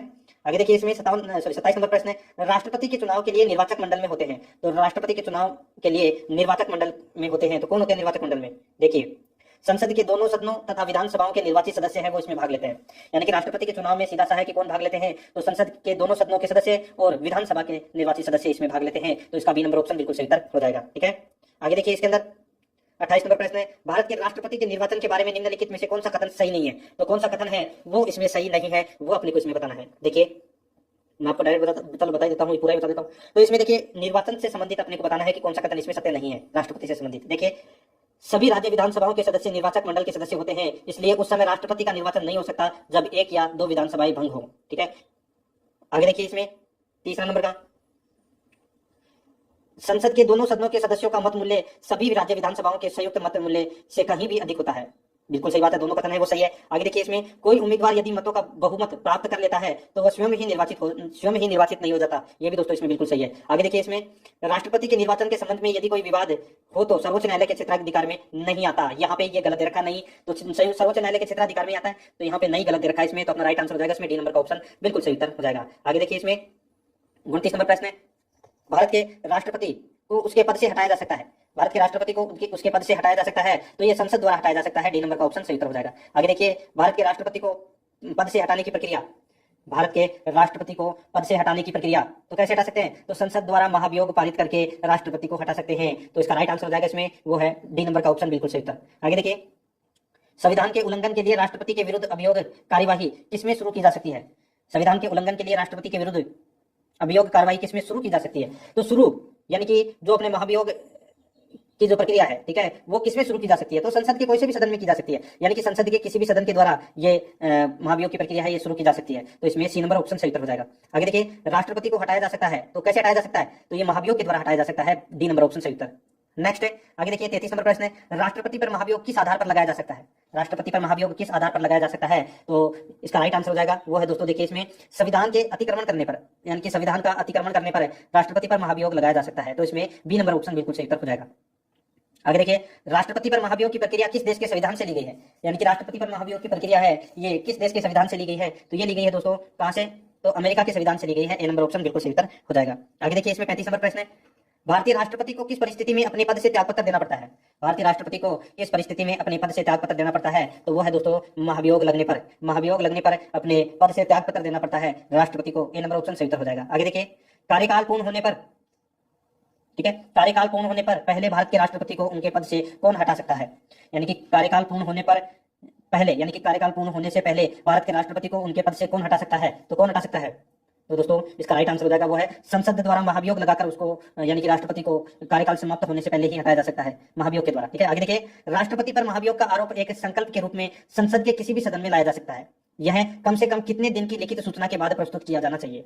अब यहाँ पे देखिए अगर राष्ट्रपति के विरुद्ध आप महाभियोग ला रहे हैं तो संसद को दोस्तों, संसद को लिखित सूचना देनी पड़ती है कितने दिन पहले? तो दोस्तों 14 दिन पहले ये लिखित सूचना है वो देनी पड़ती है, ठीक है, तब जाके 14 दिन बाद में दोस्तों महाभियोग प्रक्रिया है वो शुरू की जाती है, तो इसमें बी नंबर ऑप्शन बिल्कुल सही उत्तर हो जाएगा। आगे देखिए संसद में राष्ट्रपति के विरुद्ध महाभियोग प्रस्ताव पास करने के लिए कितने सदस्यों का समर्थन चाहिए? संसद में राष्ट्रपति के विरुद्ध महाभियोग प्रस्ताव पास करने के लिए कितने सदस्यों का समर्थन चाहिए? तो इसका राइट आंसर हो जाएगा वो है सदन में कुल सदस्यों में से कम 2/3 सदस्य, सदन के कुल सदस्यों में से कम 2/3 सदस्य है वो अगर प्रस्ताव पास कर दे तो महाभियोग माना जाएगा और राष्ट्रपति को दोस्तों त्यागपत्र देना पड़ेगा, तो इसमें बी नंबर ऑप्शन बिल्कुल सही हो जाएगा। आगे देखिए भारत के राष्ट्रपति को कार्य अवधि की समाप्ति के पूर्व भी पद से हटाया जा सकता है। भारत के राष्ट्रपति को कार्य अवधि की समाप्ति के पूर्व भी पद से हटाया जा सकता है, तो इसका राइट आंसर हो जाएगा वो है दोस्तों महाभियोग द्वारा, सी नंबर ऑप्शन सही उत्तर। नेक्स्ट है आगे देखिए किसी व्यक्ति के राष्ट्रपति के रूप में चुनाव को अवैध घोषित किए जाने की स्थिति में, होते था प्रश्न है, किसी व्यक्ति के राष्ट्रपति के रूप में चुनाव को अवैध घोषित किए जाने की स्थिति में उसके द्वारा अपना चुनाव अवैध घोषित किए जाने से पूर्व के कृत्यों की क्या संवैधानिकता होगी? तो क्या संवैधानिकता होगी? तो दोस्तों ये करते विधि मान्य होंगे, तो अपना इसमें राइट आंसर क्या हो जाएगा? बी नंबर का ऑप्शन बिल्कुल सही उत्तर हो जाएगा। आगे देखिए दोस्तों इसमें 41 नंबर प्रश्न है, भारत के राष्ट्रपति को महाभियोग द्वारा हटाया जा सकता है, किंतु महाभियोग की प्रक्रिया को दोषपूर्ण कहकर आलोचना की जाती है। यह प्रक्रिया में कौन सा दोष नहीं है? तो कौन सा दोष है वो नहीं है इस प्रक्रिया के अंदर, वो अपने को इसमें बताना है। देखिए, राष्ट्रपति के निर्वाचन में राज्य विधानसभा के सदस्य भाग लेते हैं, किंतु महाभियोग की प्रक्रिया में उन्हें किसी भी प्रकार का अवसर नहीं दिया गया है। बिल्कुल सही बात है। महाभियोग की प्रक्रिया के अंदर दोनों सदन ही भाग लेते हैं, लोकसभा और राज्यसभा, लेकिन विधानसभा है, राज्य की जो विधानसभा है वो इसमें भाग नहीं लेती। लेकिन चुनाव के समय है, राष्ट्रपति का अगर चुनाव करना है तो यहाँ पे इसका प्रयोग किया जाता है विधानसभा का। ठीक है, बिल्कुल सत्य बात है ये, लेकिन दोष नहीं है ये। ठीक है, ये दोष नहीं है। आगे देखिए, इसमें आगे देखिए, महाभियोग में व्यवस्था है कि संसद का एक सदन आरोप लगाएगा और दूसरा सदन आरोपों की जांच करेगा। इनमें यह स्पष्ट नहीं है कि सदन स्वयं जांच करेगा या अन्य किसी से जांच कराएगी। ये भी दोस्तों इसमें सत्य है। ठीक है, ये भी इसमें दोष है, यानी कि पहला इसमें भी दोष है। ठीक है, यहाँ पे इस प्रश्न में क्या पूछा था कि कौन सा दोष नहीं है, तो ये दोष है। ठीक है, पहला भी दोष है, दूसरा भी इसमें दोष है। तीसरा देखिए, राष्ट्रपति राज्यसभा के रिक्त स्थानों पर अपने समर्थकों को मनोनीत करके 2/3 बहुमत से अपने विरुद्ध महाभियोग पारित करने की असंभव बना सकता है। ये दोष है दोस्तों। ठीक है, अब यहाँ पे देखिए, जब महाभियोग की प्रक्रिया चल रही हो, ठीक है, अब राज्यसभा और लोकसभा के अंदर टोटल 14 सदस्य मनोनीत करता है राष्ट्रपति। ठीक है, और वो अपनी इच्छा अनुसार मनोनीत करता है, यानी कि जिसको मनोनीत किया वो राष्ट्रपति को वोट देगा, सीधी सी बात है। ठीक है, तो ये इसमें एक चीज गलत दे रखा है। ठीक है, ये दोष है, दोष नहीं है ये वाला। ठीक है, देखिए, राष्ट्रपति को लोकसभा भंग करने का अधिकार है। यदि उस पर आरोप लगाया जाए कि वह लोकसभा को भंग कर दे तो जनता न कि संसद अभियोग लगाने वाली होगी। ठीक है, तो यहाँ पे इस प्रश्न का राइट आंसर हो जाएगा ये दोस्तों, इसमें दोष नहीं है। कौन सा? तो दोस्तों इसमें सी नंबर का ऑप्शन बिल्कुल सही उत्तर हो जाएगा इसका। ठीक है, अब यहाँ पे सी नंबर ऑप्शन बिल्कुल सही उत्तर हो जाएगा। और राष्ट्रपति के महाभियोग के अंदर जब राष्ट्रपति का दोबारा से निर्वाचन होता है तो ये जो मनोनीत सदस्य हैं वो उसमें भाग नहीं लेते, ये भी आपको याद रखना है। आगे देखिए, राष्ट्रपति को निम्नलिखित में से कौन पद और गोपनीयता की शपथ दिलाता है? राष्ट्रपति को निम्नलिखित में से कौन पद और गोपनीयता की शपथ दिलाता है? तो इसका राइट आंसर हो जाएगा वो है भारत का मुख्य न्यायाधीश। ए नंबर का ऑप्शन बिल्कुल सही उत्तर हो जाएगा। आगे देखिए, इसमें 43 नंबर प्रश्न है, राष्ट्रपति संविधान के किस अनुच्छेद के तहत भारत के मुख्य न्यायाधीश के समक्ष शपथ ग्रहण करता है? राष्ट्रपति संविधान के किस अनुच्छेद के तहत भारत के मुख्य न्यायाधीश के समक्ष शपथ ग्रहण करता है? तो इसका राइट आंसर क्या हो जाएगा? वो है अनुच्छेद 60। अनुच्छेद 60, बी नंबर का ऑप्शन बिल्कुल सही उत्तर हो जाएगा, अनुच्छेद 60। आगे देखिए, मुख्य न्यायाधीश की अनुपस्थिति में राष्ट्रपति किसके समक्ष शपथ लेता है? मुख्य न्यायाधीश की अनुपस्थिति में राष्ट्रपति किसके समक्ष शपथ लेता है? तो इसका राइट आंसर हो जाएगा वो है दोस्तों इसमें सर्वोच्च न्यायालय का वरिष्ठ न्यायाधीश। सर्वोच्च न्यायालय का वरिष्ठ न्यायाधीश, डी नंबर ऑप्शन बिल्कुल सही उत्तर हो जाएगा। आगे देखिए, यदि राष्ट्रपति और उपराष्ट्रपति दोनों देश से बाहर हो तो उस स्थिति में उनके कार्यभार का ग्रहण कौन करेगा? ये प्रश्न दोस्तों काफी बार परीक्षा में पूछा जा चुका है। यदि राष्ट्रपति भी नहीं हो और उपराष्ट्रपति भी नहीं हो तो राष्ट्रपति के जो कार्यभार का, यानी कि जो कार्य का जो निर्गमन है वो कौन करेगा? तो वो करेगा दोस्तों सर्वोच्च न्यायालय का मुख्य न्यायाधीश। अगर मान लो राष्ट्रपति भी नहीं है और उपराष्ट्रपति भी नहीं है और सर्वोच्च न्यायालय का मुख्य न्यायाधीश भी नहीं है, तब राष्ट्रपति के कार्यों का निर्वहन कौन करेगा? तो वो है दोस्तों सर्वोच्च न्यायालय का वरिष्ठतम न्यायाधीश है, वो राष्ट्रपति के कार्यों का निर्वहन करेगा। तो इसमें सी नंबर ऑप्शन सही उत्तर हो जाएगा। नेक्स्ट 46 नंबर प्रश्न है, भारत का राष्ट्रपति अपना त्यागपत्र किसे संबोधित करता है? तो अपना त्यागपत्र है वो दोस्तों किसे संबोधित करता है? सर यहाँ पे देखिए, न्याय पत्र है, त्यागपत्र नहीं है। यहाँ पे देखिए, सॉरी, न्याय पत्र नहीं, त्याग पत्र ही है ये, त्याग। ठीक है, त्याग पत्र। यहाँ पे देखिए दोस्तों, राष्ट्रपति अपना त्याग पत्र है वो किसे देता है? तो उपराष्ट्रपति को। और उपराष्ट्रपति अपना त्याग पत्र किसे देता है? तो राष्ट्रपति को। यानी कि दोनों एक दूसरे को क्या करते हैं? त्याग पत्र देते हैं। तो इसका राइट आंसर इसमें बी नंबर का ऑप्शन बिल्कुल सही उत्तर हो जाएगा, उपराष्ट्रपति। आगे देखिए, राष्ट्रपति के त्याग पत्र की सूचना उपराष्ट्रपति किसको देता है? राष्ट्रपति के त्याग पत्र की सूचना उपराष्ट्रपति किसको देता है? तो ये देता है दोस्तों लोकसभा अध्यक्ष को। लोकसभा अध्यक्ष को तुरंत सूचना देगा कि राष्ट्रपति ने मेरे को त्याग पत्र दे दिया है। ठीक है, आगे देखिए, इसमें 48 नंबर प्रश्न है, एक ही समय में यदि राष्ट्रपति और उपराष्ट्रपति दोनों का पद रिक्त हो जाए तो राष्ट्रपति के कर्तव्यों का निर्वहन कौन करेगा? एक ही समय में यदि राष्ट्रपति और उपराष्ट्रपति दोनों का पद रिक्त हो जाए तो राष्ट्रपति के कर्तव्यों का निर्वहन कौन करेगा? तो इसका राइट आंसर हो जाएगा वो है भारत का मुख्य न्यायाधीश। बी नंबर का ऑप्शन बिल्कुल सही उत्तर हो जाएगा, भारत का मुख्य न्यायाधीश। आगे देखिए, यदि मृत्यु, त्यागपत्र अथवा हटाए जाने की स्थिति में भारत के राष्ट्रपति का पद रिक्त हो जाए तो उस पद का कार्यभार कौन संभालेगा? तो सीधा सा है भाई, राष्ट्रपति की मृत्यु या त्यागपत्र कुछ भी हो गया हो तो उसके कार्य को कौन संभालेगा? तो वो है उपराष्ट्रपति। तो इसमें बी नंबर ऑप्शन बिल्कुल सही उत्तर हो जाएगा। आगे देखिए, इसमें 50 नंबर प्रश्न है, जब राष्ट्रपति की मृत्यु, त्यागपत्र या उसको हटा दिया जाता है या अन्य कारणों से दोस्तों कर्तव्यों को नहीं निभा सकता तो उपराष्ट्रपति है वो कितने समय तक राष्ट्रपति के रूप में कार्य करता है? तो वो है दोस्तों 6 माह तक। 6 माह तक है, यानी कि डी नंबर का ऑप्शन सही उत्तर हो जाएगा। 6 माह तक है दोस्तों उपराष्ट्रपति है वो राष्ट्रपति के पद पर कार्य करता है। 6 माह में राष्ट्रपति चुनना बहुत आवश्यक है। तो इसमें डी नंबर ऑप्शन सही उत्तर हो जाएगा। आगे देखिए, निम्नलिखित में से कौन से राष्ट्रपति पूर्व में केंद्रीय गृह मंत्री थे? तो कौन से राष्ट्रपति है वो पूर्व में, यानी कि पहले है वो केंद्रीय गृह मंत्री रह चुके हैं? तो उनका नाम है दोस्तों ज्ञानी जैल सिंह। ज्ञानी जैल सिंह, ये कब सबसे कम पढ़े लिखे थे? इनका नाम है ज्ञानी जैल सिंह और ये सबसे कम पढ़े लिखे थे। ठीक है, तो इसका राइट आंसर बी नंबर का ऑप्शन सही उत्तर हो जाएगा। आगे देखिए, भारत के राष्ट्रपति निर्वाचित होने से पूर्व निम्न में से कौन उपराष्ट्रपति नहीं थे? भारत के राष्ट्रपति निर्वाचित होने से पूर्व निम्न में से कौन उपराष्ट्रपति नहीं थे? तो इसका राइट आंसर हो जाएगा वो है इसमें ज्ञानी जैल सिंह। ठीक है। ज्ञानी जैल सिंह, ज्ञानी जैल सिंह है वो राष्ट्रपति बनने से पहले उपराष्ट्रपति नहीं बने थे, ठीक है, ये केंद्रीय गृह मंत्री थे। तो इसमें डी नंबर ऑप्शन सही उत्तर हो जाएगा। आगे देखिए, इसमें सीधा सा बहुत ही अच्छा प्रश्न है। भारत के चौथे राष्ट्रपति थे, कौन थे, क्या नाम था, तो वो है वीवी गिरी। ए नंबर का ऑप्शन बिल्कुल सही उत्तर हो जाएगा। नेक्स्ट है, सबसे लंबे समय तक भारत के राष्ट्रपति रहे, तो कौन रहे, तो दोस्तों डॉक्टर राजेंद्र प्रसाद। डॉक्टर राजेंद्र प्रसाद ये भारत के सबसे लंबे समय तक राष्ट्रपति रहे थे। ए नंबर का ऑप्शन बिल्कुल सही उत्तर हो जाएगा। आगे देखिए, 55 नंबर प्रश्न है, भारत का राष्ट्रपति चुने जाने वाले प्रथम गैर कांग्रेसी उम्मीदवार कौन थे। भारत का राष्ट्रपति चुने जाने वाले प्रथम गैर कांग्रेसी उम्मीदवार कौन थे, तो इसका राइट आंसर हो जाएगा वो है दोस्तों इसमें वीवी गिरी। ए नंबर का ऑप्शन बिल्कुल सही उत्तर हो जाएगा, वीवी गिरी। आगे देखिए, 56 नंबर प्रश्न है, भारतीय राष्ट्रपति के सर्वसम्मति से चुने जाने का अभी तक एकमात्र उदाहरण है। भारतीय राष्ट्रपति के सर्वसम्मति से चुने जाने का अभी तक एकमात्र उदाहरण है, तो वो कौन सा है, तो वो है दोस्तों इसमें डॉक्टर नीलम संजीव रेड्डी। नीलम संजीव रेड्डी ये दोस्तों भारतीय राष्ट्रपति के सर्वसम्मति से चुने जाने वाले अभी तक एकमात्र उदाहरण है Neelam Sanjiva Reddy. D number option बिल्कुल सही उत्तर हो जाएगा। आगे देखिए, इसमें 57 नंबर प्रश्न है, निम्नलिखित में से कौन कभी भारत का राष्ट्रपति नहीं रहा। तो यहाँ पे देखिए कौन भारत का राष्ट्रपति नहीं रहा। यहाँ पे देखिए doctor S Radhakrishnan, doctor Zakir Hussain, ज्ञानी जैल सिंह, ये तीनों है ये भारत के राष्ट्रपति रह चुके हैं। सी राजगोपालाचारी ये बात दोस्तों भारत के राष्ट्रपति है वो नहीं रहे थे, ठीक है। तो इसका राइट आंसर इसमें डी नंबर का ऑप्शन बिल्कुल सही उत्तर हो जाएगा। आगे देखिए, 58 नंबर प्रश्न है, स्वतंत्र भारत के प्रथम राष्ट्रपति कौन थे। तो स्वतंत्र भारत के प्रथम राष्ट्रपति थे doctor Rajendra Prasad. B number option बिल्कुल सही उत्तर हो जाएगा। आगे देखिए, निम्नलिखित में से कौन लगातार 2 बार राष्ट्रपति रहे थे। तो लगातार 2 बार राष्ट्रपति है वो कौन रहे थे, तो दोस्तों देखिए डॉक्टर राजेंद्र प्रसाद। डॉक्टर राजेंद्र प्रसाद है ये लगातार 2 बार राष्ट्रपति के पद पर इन्होंने कार्य किया था। आगे देखिए, इसमें 60 नंबर प्रश्न है, भारतीय संविधान का कौन सा अनुच्छेद राष्ट्रपति पद के लिए पुनः निर्वाचक की योग्यताएं निर्धारित करता है। ठीक है, देखिए 56 में तो क्या है, कार्यकाल, ठीक है, और 57 में क्या है, तो दोस्तों योग्यता। ठीक है, तो याद रखना अनुच्छेद 56 में कार्यकाल और 57 में योग्यता। तो इस प्रश्न का राइट आंसर क्या हो जाएगा, वो है इसमें अनुच्छेद 57 यानी कि डी नंबर का ऑप्शन बिल्कुल सही उत्तर हो जाएगा। अनुच्छेद 57 इसमें क्या है, योग्यता, राष्ट्रपति की क्या क्या योग्यताएं हैं वो इसमें बताई गई है। आगे देखिए, इसमें 61 नंबर प्रश्न है, जनता पार्टी के शासन के दौरान भारत के राष्ट्रपति थे। जनता पार्टी के शासन के दौरान भारत के राष्ट्रपति थे तो कौन थे, तो दोस्तों एन संजीव रेड्डी। एन संजीव रेड्डी यानी कि नीलम संजीव रेड्डी। तो इसमें बी नंबर ऑप्शन बिल्कुल सही उत्तर हो जाएगा। आगे देखिए, भारत के किस राष्ट्रपति की मृत्यु कार्यकाल पूरा करने से पूर्व ही हो गई थी, यानी कि अपने को उस राष्ट्रपति का नाम बताना है जिनकी कार्यकाल समाप्त होने से पूर्व ही उनकी मृत्यु हो गई।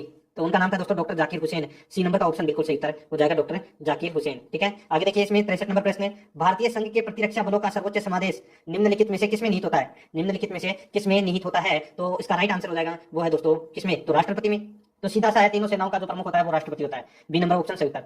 आगे देखिए, निम्नलिखित में से भारत का राष्ट्रपति किसकी नियुक्ति नहीं करता है। तो भारत का राष्ट्रपति है वो किसकी नियुक्ति नहीं करता, तो वो है दोस्तों उपराष्ट्रपति की नियुक्ति है वो भारत का राष्ट्रपति नहीं करता। प्रधानमंत्री, राज्यपाल, मुख्य निर्वाचन आयुक्त, इन तीनों की नियुक्ति दोस्तों भारत का राष्ट्रपति करता है। ठीक है, तो इसका right answer A number option बिल्कुल सही उत्तर हो जाएगा। आगे देखिए, इसमें 65 नंबर प्रश्न है, निम्नलिखित में से किसकी नियुक्ति भारत का राष्ट्रपति करता है। तो किसकी नियुक्ति भारत का राष्ट्रपति करता है, तो इसका राइट आंसर हो जाएगा वो है दोस्तों देखिए भारत का महान्यायवादी, नियंत्रक एवं मालिका परीक्षक है, एक राज्य का राज्यपाल। ठीक है, इन तीनों की नियुक्ति दोस्तों राष्ट्रपति के द्वारा की जाती है। तो इस प्रश्न का राइट आंसर हो जाएगा उपरोक्त सभी। डी नंबर का ऑप्शन बिल्कुल सही उत्तर हो जाएगा। आगे देखिए, केंद्रीय मंत्रिमंडल के मंत्रियों की नियुक्ति कौन करता है। केंद्रीय मंत्रिमंडल के मंत्रियों की नियुक्ति कौन करता है, तो इसका राइट आंसर हो जाएगा वो है प्रधानमंत्री की सलाह पर राष्ट्रपति करता है। प्रधानमंत्री की सलाह पर राष्ट्रपति करता है, तो इसमें सी नंबर ऑप्शन सही उत्तर हो जाएगा। आगे देखिए, निम्नलिखित में से किसकी नियुक्ति भारत के राष्ट्रपति द्वारा नहीं होती है। तो किसकी नियुक्ति भारत के राष्ट्रपति द्वारा नहीं होती, तो यहाँ पे देखिए लोकसभा अध्यक्ष। लोकसभा अध्यक्ष की नियुक्ति दोस्तों लोकसभा सदस्य द्वारा की जाती है। यहाँ पे राष्ट्रपति का कोई रोल नहीं है। भारत के मुख्य न्यायाधीश, सेना प्रमुख, इन दोनों की नियुक्ति राष्ट्रपति द्वारा की जाती है। तो इसका राइट आंसर हो जाएगा ए नंबर ऑप्शन बिल्कुल सही उत्तर, यानी कि लोकसभा अध्यक्ष की नियुक्ति राष्ट्रपति द्वारा नहीं की जा सकती है। आगे देखिए, भारत के राष्ट्रपति की मर्जी तक निम्नलिखित में से कौन अपने पद पर बना रह सकता है। यानी कि भारत के राष्ट्रपति की मर्जी तक निम्नलिखित में से कौन अपने पद पर रह सकता है, तो इसका राइट आंसर हो जाएगा वो है दोस्तों इसमें कौन, तो वो है राज्यपाल। ठीक है, राज्यपाल की नियुक्ति कौन करता है, राष्ट्रपति करता है, और राष्ट्रपति के पद के राष्ट्रपति के अनुसार ही वो अपने पद पर बना रह सकता है। राष्ट्रपति जब चाहे तब हटा सकता है राज्यपाल को। ठीक है, तो इसमें सी नंबर ऑप्शन सही उत्तर। आगे देखिए, निम्नलिखित में से किसे राष्ट्रपति नियुक्त नहीं करता है। तो राष्ट्रपति है वो किसे नियुक्त नहीं करता, तो यहाँ पे देखिए वित्त आयोग, योजना आयोग, राजकीय भाषा आयोग, तो संघ लोक सेवा आयोग। यहाँ पे योजना आयोग है ये दोस्तों एक संवैधानिक इकाई नहीं है। ठीक है, तो इसकी जो नियुक्ति है वो दोस्तों राष्ट्रपति नहीं करता है। बाकी तीनों की नियुक्ति वित्त आयोग, राजकीय भाषा आयोग और संघ लोक सेवा आयोग, इन तीनों की नियुक्ति दोस्तों राष्ट्रपति करता है। तो इसमें बी नंबर ऑप्शन सही उत्तर हो जाएगा। आगे देखिए, वित्त बिल के लिए किसकी पूर्व स्वीकृति आवश्यक है। वित्त बिल के लिए किसकी पूर्व स्वीकृति आवश्यक है, तो इसका राइट आंसर हो जाएगा वो है दोस्तों इसमें भारत के राष्ट्रपति की। तो इसमें सी नंबर ऑप्शन बिल्कुल सही उत्तर हो जाएगा। आगे देखिए, किसी भी अभियुक्त की फांसी की सजा को बदलने या कम करने का अधिकार किसे दिया गया है?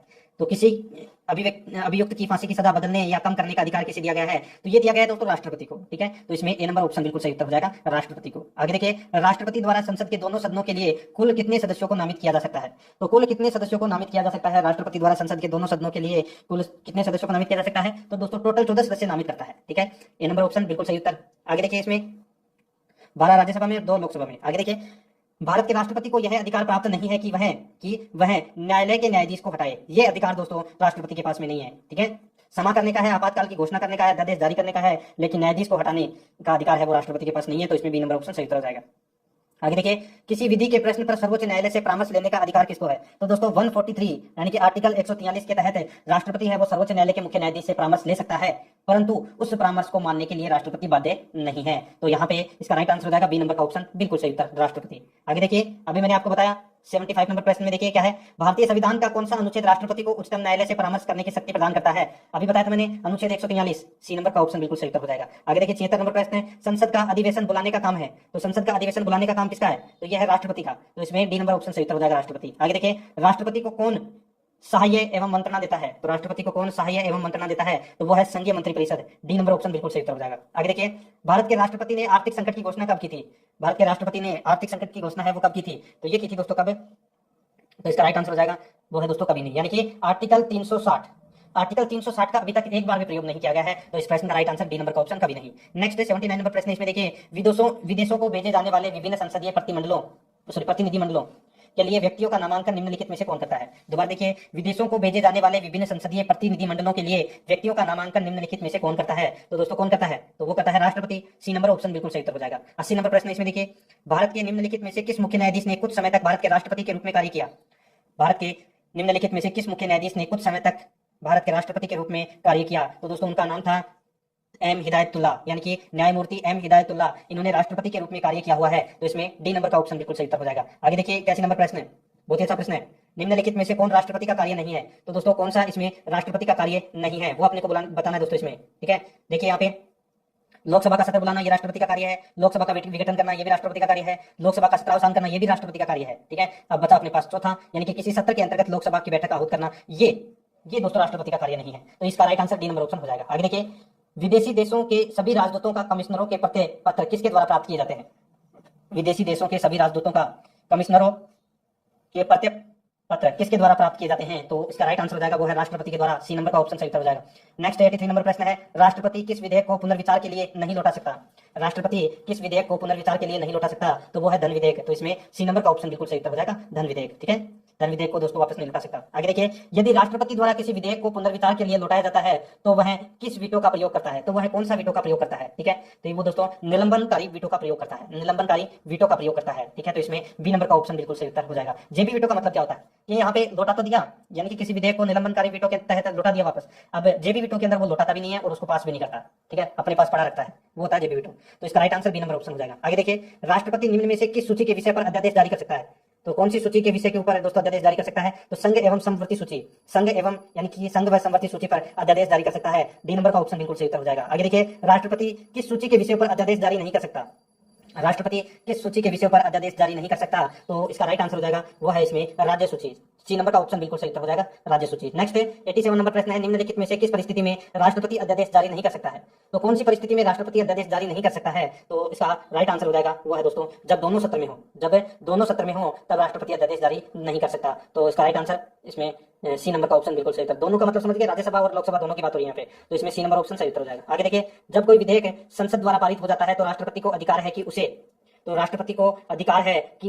पुनर्विचार के लिए वापस भेज सकता है। ठीक है, यदि कोई विधेयक संसद द्वारा पारित हो जाता है तो राष्ट्रपति को अधिकार है कि उसे पुनर्विचार के लिए वापस भेज सकता है। ठीक है, तो इसका right answer D number option सही उत्तर। 89 नंबर प्रश्न है, भारत के राष्ट्रपति संसद के दोनों सदनों को प्रथम सत्र के प्रारंभ में कब संबोधित करते हैं?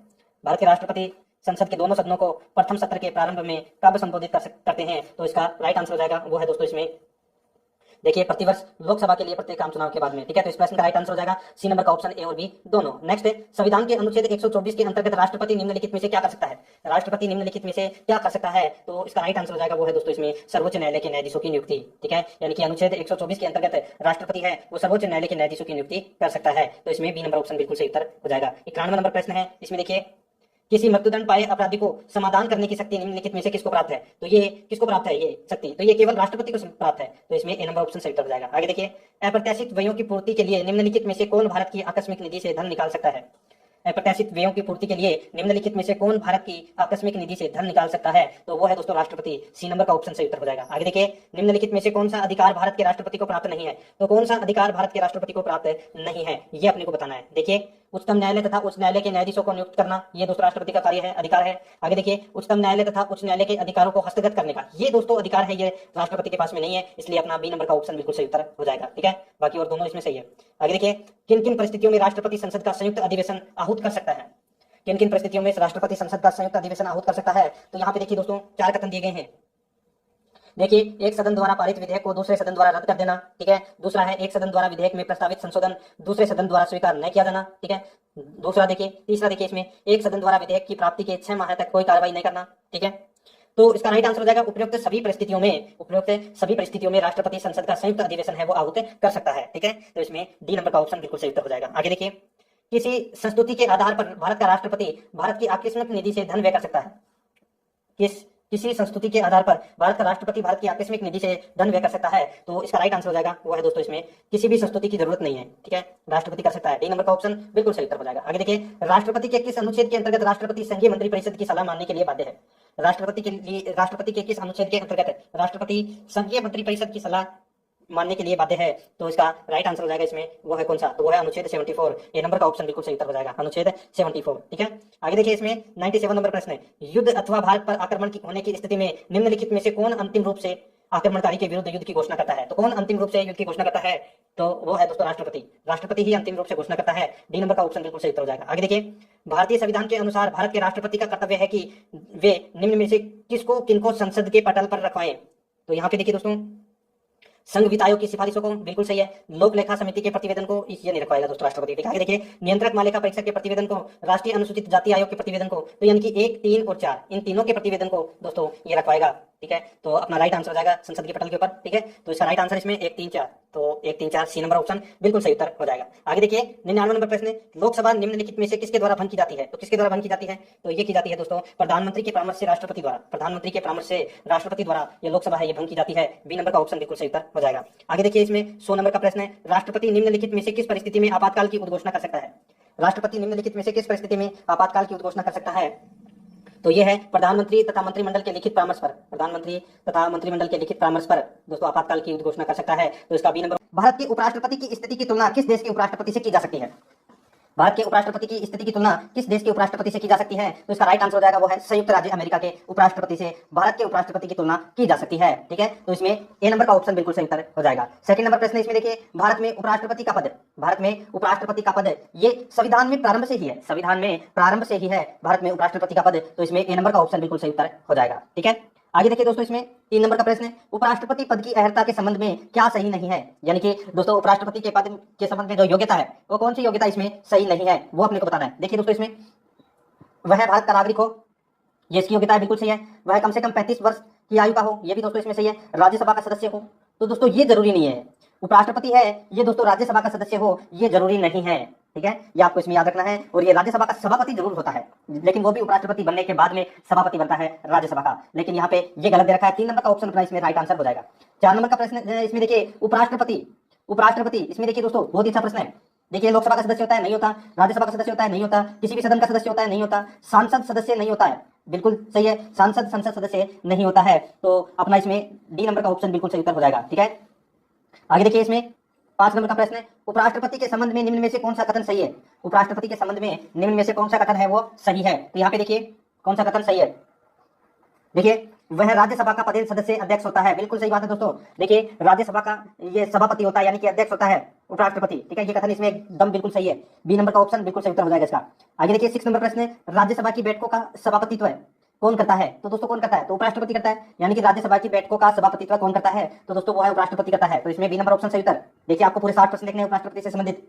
आगे देखिए, उपराष्ट्रपति का चुनाव करने वाली निर्वाचन संस्था के सदस्य कौन होते हैं? उपराष्ट्रपति का चुनाव करने वाली निर्वाचन संस्था के सदस्य कौन होते हैं? तो दोस्तों कौन होते हैं? तो वो देखिए संसद के दोनों सदनों के सदस्य होते हैं। यानी कि संसद के दोनों सदनों के सदस्य मिलकर ही उपराष्ट्रपति का चुनाव करते हैं। तो इसका राइट आंसर इसमें बी नंबर का ऑप्शन बिल्कुल सही उत्तर हो जाएगा। 8 नंबर प्रश्न इसमें देखिए, उपराष्ट्रपति पद के निर्वाचन हेतु उम्मीदवार की अधिकतम आयु कितनी होती है? उपराष्ट्रपति पद के निर्वाचन हेतु उम्मीदवार की अधिकतम आयु कितनी होती है? कितनी होती है दोस्तों अधिकतम आयु? तो ये होती है, देखिए आयु की कोई सीमा नहीं है। तो इसमें डी नंबर का ऑप्शन बिल्कुल सही उत्तर हो जाएगा। यहाँ पे देखिए अधिकतम है वो कितनी भी हो सकती है, लेकिन मिनिमम है वो 35 वर्ष होना बहुत ही जरूरी है। तो इसमें डी नंबर का ऑप्शन बिल्कुल सही उत्तर हो जाएगा। आगे देखिए, उपराष्ट्रपति का निर्वाचन कैसे होता है? तो दोस्तों उपराष्ट्रपति का निर्वाचन है वो कैसे होता है? तो ये होता है दोस्तों अप्रत्यक्ष रूप से। ठीक है, अप्रत्यक्ष रूप से होता है उपराष्ट्रपति का निर्वाचन। ठीक है, अप्रत्यक्ष रूप से। तो इसमें बी नंबर का ऑप्शन बिल्कुल सही उत्तर। 10 नंबर का प्रश्न इसमें देखिए, उपराष्ट्रपति पद के निर्वाचन हेतु कौन सी पद्धति अपनाई जाती है? उपराष्ट्रपति पद के निर्वाचन हेतु कौन सी पद्धति अपनाई जाती है? तो दोस्तों इसका राइट आंसर हो जाएगा वो है समानुपातिक प्रतिनिधित्व एवं एकल संक्रमणीय पद्धति। ये अपनाई जाती है दोस्तों उपराष्ट्रपति के निर्वाचन हेतु। तो इसमें डी नंबर का ऑप्शन बिल्कुल सही उत्तर हो जाएगा। आगे देखिए, इसमें 11 नंबर का प्रश्न है, उपराष्ट्रपति पद के उम्मीदवार के नामांकन को निर्वाचक मंडल के कम से कम कितने सदस्यों के द्वारा प्रस्तावित करना आवश्यक है?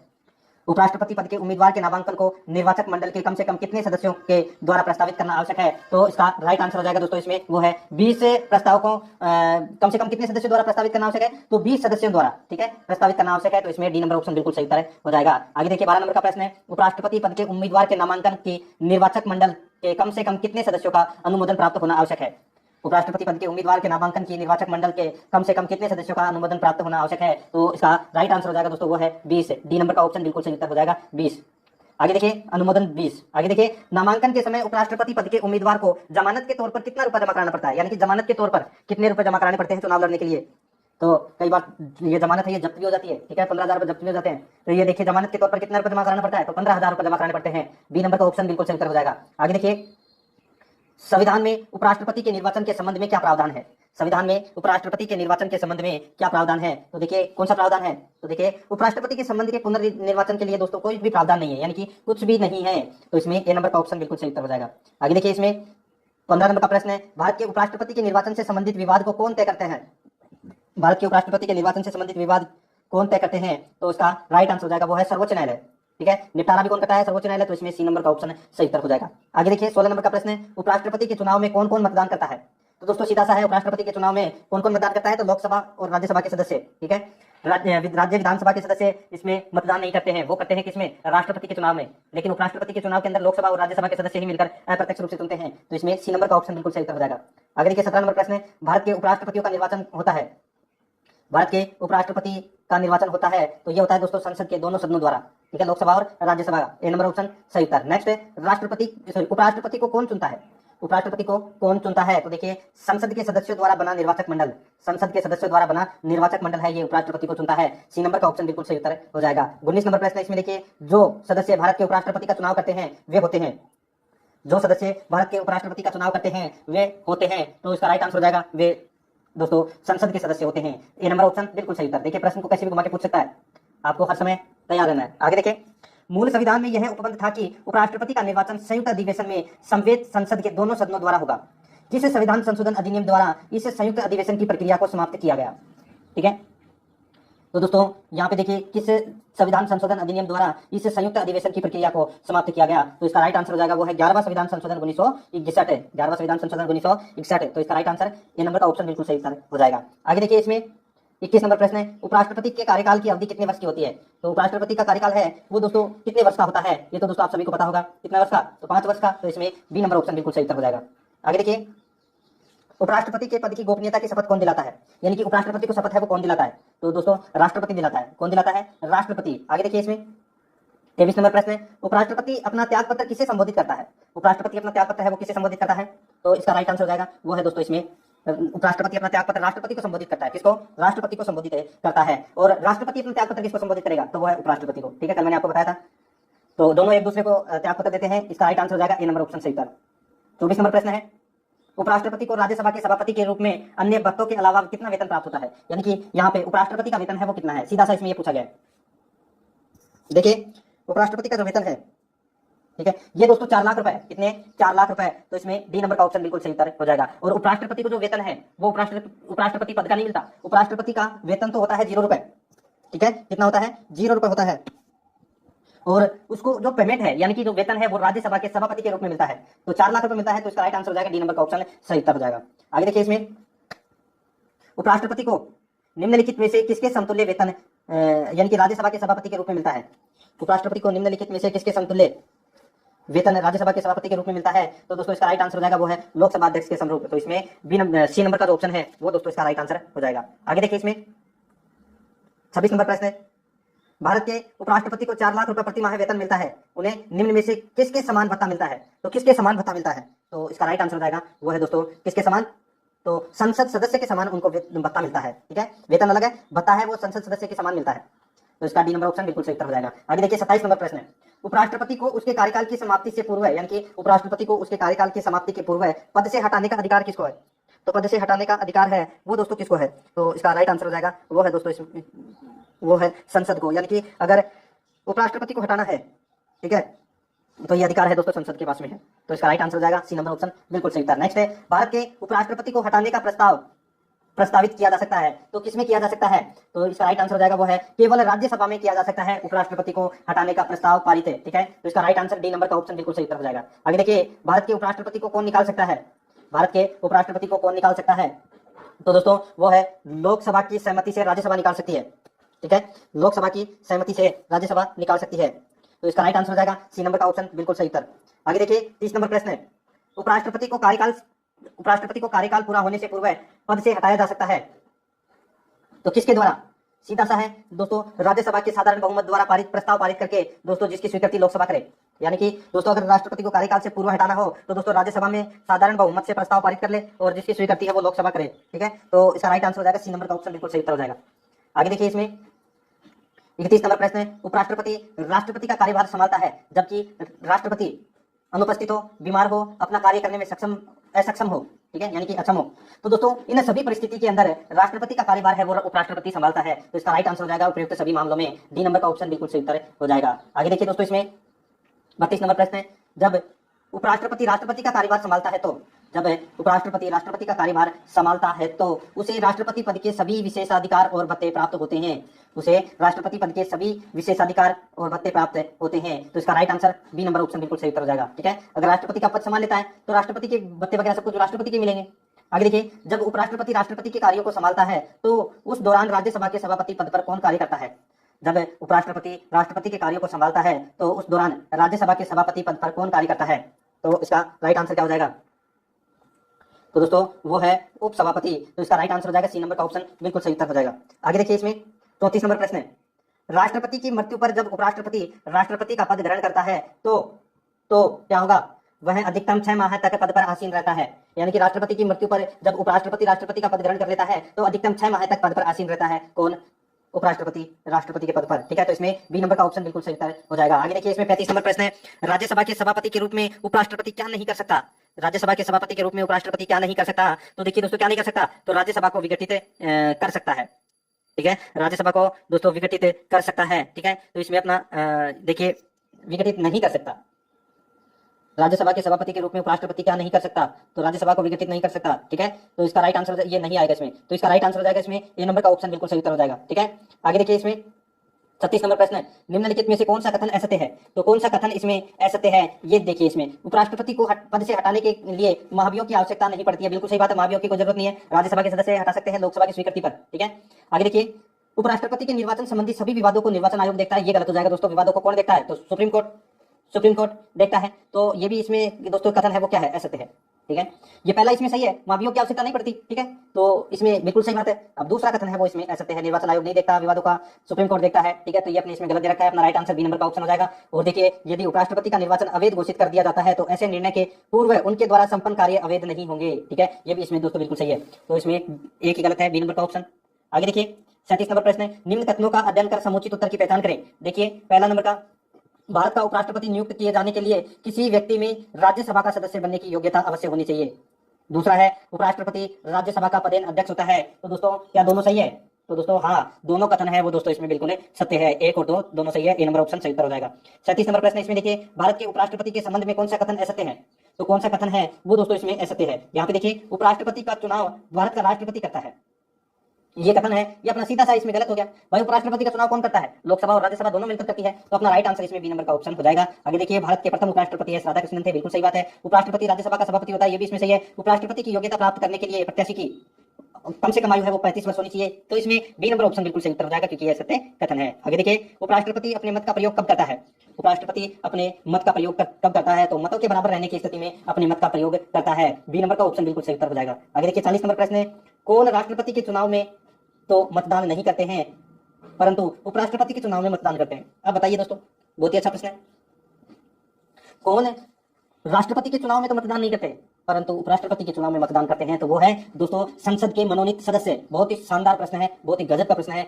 तो दोस्तों देखिए, संसद के मनोनीत सदस्य हैं वो राष्ट्रपति के चुनाव में तो मतदान नहीं करते, लेकिन उपराष्ट्रपति के चुनाव में मतदान जरूर करते हैं। मनोनीत सदस्य कितने हैं? टोटल 14 हैं, ठीक है, 12 राज्यसभा में और 2 लोकसभा में, तो अपना 1 नंबर का ऑप्शन बिल्कुल सही उत्तर हो जाएगा। आगे देखिए, भारत के उपराष्ट्रपति को हटाने का संकल्प निम्नलिखित में से कहां से प्रस्तावित किया जा सकता है? तो कहां से प्रस्तावित किया जा सकता है? तो मैंने अभी आपको बताया था थोड़ी देर पहले ही, केवल और केवल राज्यसभा में यह प्रस्ताव पारित किया जा सकता है उपराष्ट्रपति को हटाने का, डी नंबर का ऑप्शन सही उत्तर हो जाएगा। आगे देखिए, भारत के प्रथम उपराष्ट्रपति थे, तो दोस्तों भारत के प्रथम उपराष्ट्रपति थे, कौन थे? तो डॉक्टर एस राधाकृष्णन, ए नंबर का ऑप्शन सही उत्तर।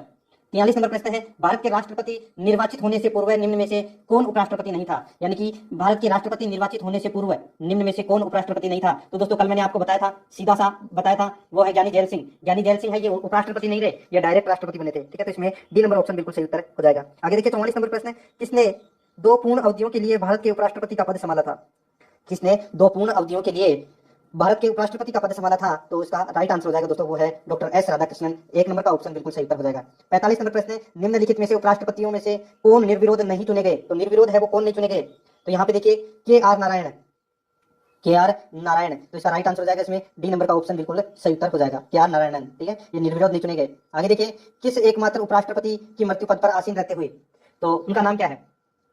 तो यहाँ पे देखिए दोस्तों, किस एकमात्र उपराष्ट्रपति की मृत्यु पद पर आसीन रहते हुए, तो उसका नाम था दोस्तों कृष्णकांत, डी नंबर का ऑप्शन बिल्कुल सही उत्तर हो जाएगा, कृष्णकांत। आगे देखिए, 47 नंबर प्रश्न है, निम्नलिखित में से किस उपराष्ट्रपति ने राष्ट्रपति पद के लिए निर्वाचन में भाग लेने के लिए अपने पद से त्यागपत्र दिया था? यानी कि किस उपराष्ट्रपति ने राष्ट्रपति पद के लिए निर्वाचन में भाग लेने के लिए अपने पद से त्यागपत्र दिया था? तो इसका राइट आंसर हो जाएगा, क्या नाम था उनका? तो वो है वीवी गिरी, बी नंबर का ऑप्शन बिल्कुल सही उत्तर हो जाएगा, वीवी गिरी। आगे देखिए, निम्नलिखित में से कौन सर्वाधिक समय तक उपराष्ट्रपति पद पर आसीन रहा? सर्वाधिक समय तक उपराष्ट्रपति पद पर आसीन कौन रहा? तो इसका राइट आंसर हो जाएगा दोस्तों, वो है doctor S Radhakrishnan, C number का ऑप्शन बिल्कुल सही उत्तर हो जाएगा। आगे देखिए, इसमें 49 नंबर प्रश्न है, निम्नलिखित में से कौन सबसे कम समय के लिए उपराष्ट्रपति पद पर आसीन रहा? निम्नलिखित में से कौन सबसे कम समय के लिए उपराष्ट्रपति पद पर आसीन रहा? तो इसका राइट आंसर हो जाएगा, वो है दोस्तों वीवी गिरी, बी नंबर का ऑप्शन बिल्कुल सही उत्तर हो जाएगा। आगे देखिए, 50 नंबर का प्रश्न है, उपराष्ट्रपति को प्राप्त होने वाले वेतन भत्ते आदि, उपराष्ट्रपति को प्राप्त होने वाले वेतन भत्ते आदि राज्यसभा के सभापति के रूप में कार्य करने के लिए प्राप्त होते हैं, राज्यसभा के सभापति के रूप में कार्य करने के लिए प्राप्त होते हैं, तो इसका बी नंबर का ऑप्शन बिल्कुल सही उत्तर हो जाएगा। आगे देखिए, इसमें 51 नंबर का प्रश्न है, भारत के उपराष्ट्रपति पद पर, यानी कि भारत के उपराष्ट्रपति पर अभियोग किसके द्वारा लगाया जा सकता है? तो किसके द्वारा लगाया जा सकता है? मैंने आपको बताया राज्यसभा के द्वारा, ठीक है, ए नंबर का ऑप्शन बिल्कुल सही उत्तर हो जाएगा। अगला प्रश्न है, वो भी अच्छा प्रश्न है। आगे देखिए, 52 नंबर का प्रश्न है, निम्न में से किसने भारत के उपराष्ट्रपति पद का कार्यभार संभाला है?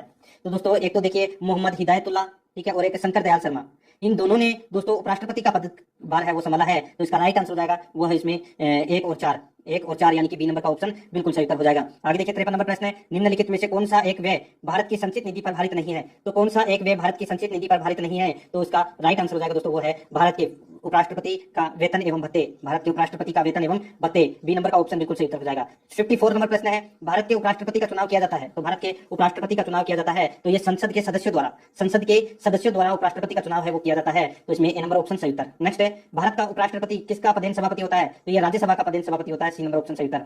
53 नंबर प्रश्न है, भारत के उपराष्ट्रपति के पद पर लगातार 2 बार कौन रहा? तो लगातार 2 बार कौन रहा? तो दोस्तों डॉक्टर एस राधाकृष्णन, ए नंबर का ऑप्शन सही उत्तर। आगे देखिए, उपराष्ट्रपति का निर्वाचन किसके द्वारा होता है? तो संसद के द्वारा, बी नंबर ऑप्शन सही उत्तर। नेक्स्ट है, अपनी अवधि यानी कि अपनी पदावधि समाप्त होने से पूर्व उपराष्ट्रपति को उनके पद से हटाने का अधिकार किसे है?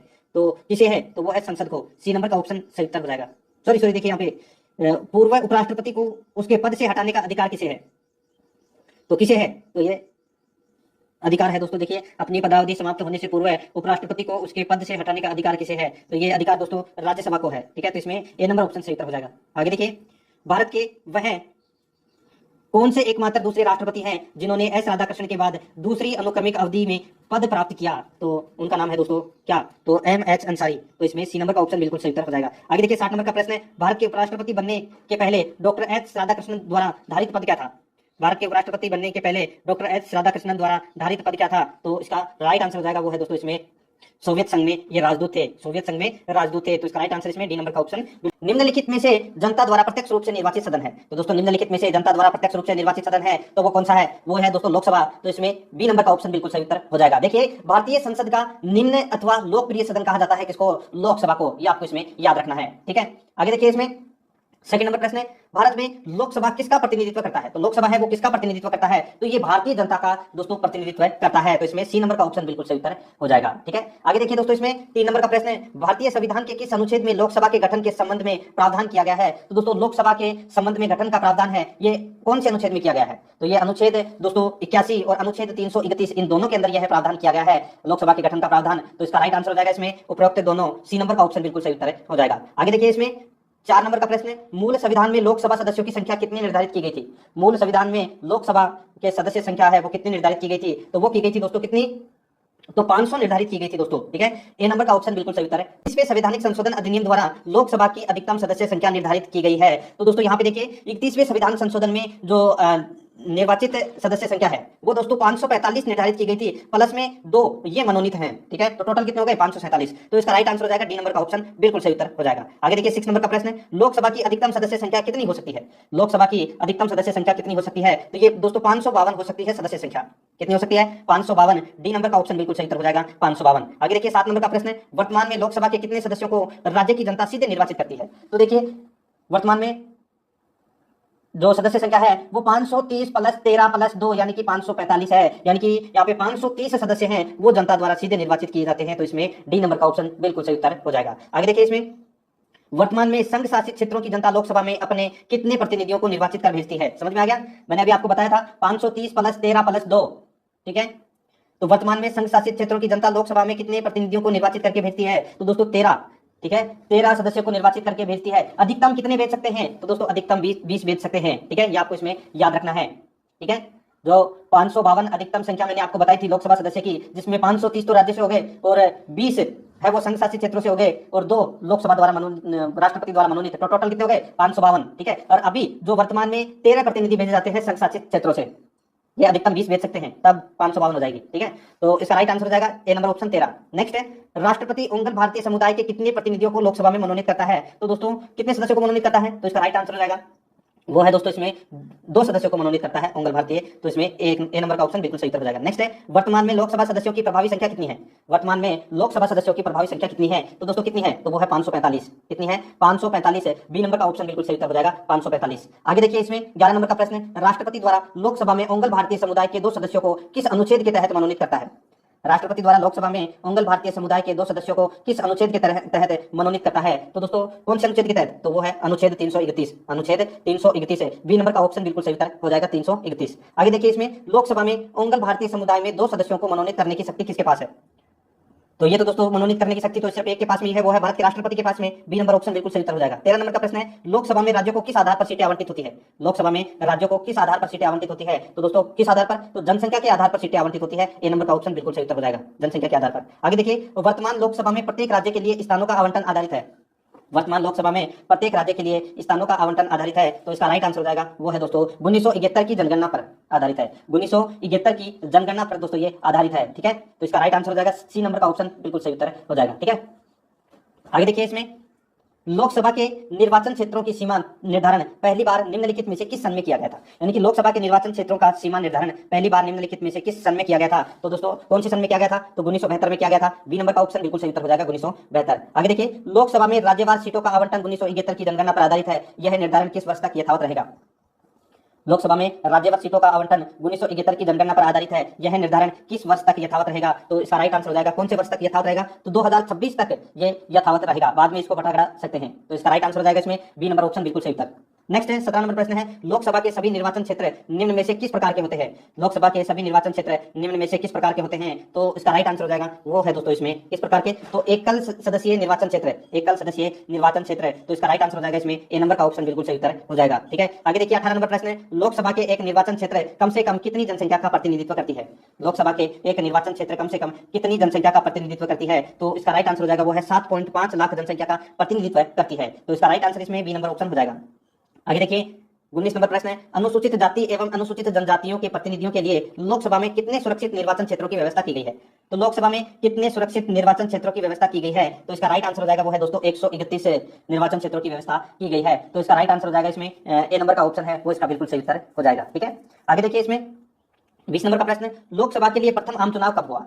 तो ये तो दोस्तों आप सभी को पता होगा कि लोकसभा के लिए प्रथम आम चुनाव है वो 1952 में हुआ था। तो इसमें सी नंबर का ऑप्शन बिल्कुल सही उत्तर हो जाएगा 1952। ठीक है, आगे देखिए दोस्तों इसमें 21 नंबर प्रश्न है, क्षेत्रफल की दृष्टि से देश का सबसे छोटा लोकसभा निर्वाचन क्षेत्र कौन सा है?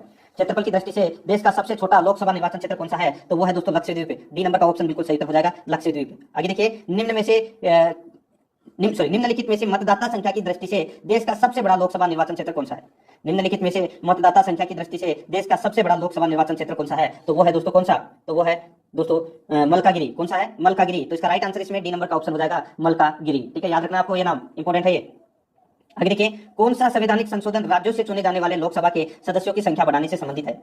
तो कौन सा संवैधानिक संशोधन राज्यों से चुने जाने वाले लोकसभा के सदस्यों की संख्या बढ़ाने से संबंधित है? तो दोस्तों इसका राइट आंसर हो जाएगा वो है इसमें 7वां और 31वां संविधान संशोधन। ठीक है, तो आपको ये याद रखना, ये दोनों है, ये लोकसभा के सदस्य संख्या बढ़ाने की दोस्तों इसमें बात की गई है। तो इसका राइट आंसर हो जाएगा इसमें सी नंबर का ऑप्शन बिल्कुल सही उत्तर हो जाएगा।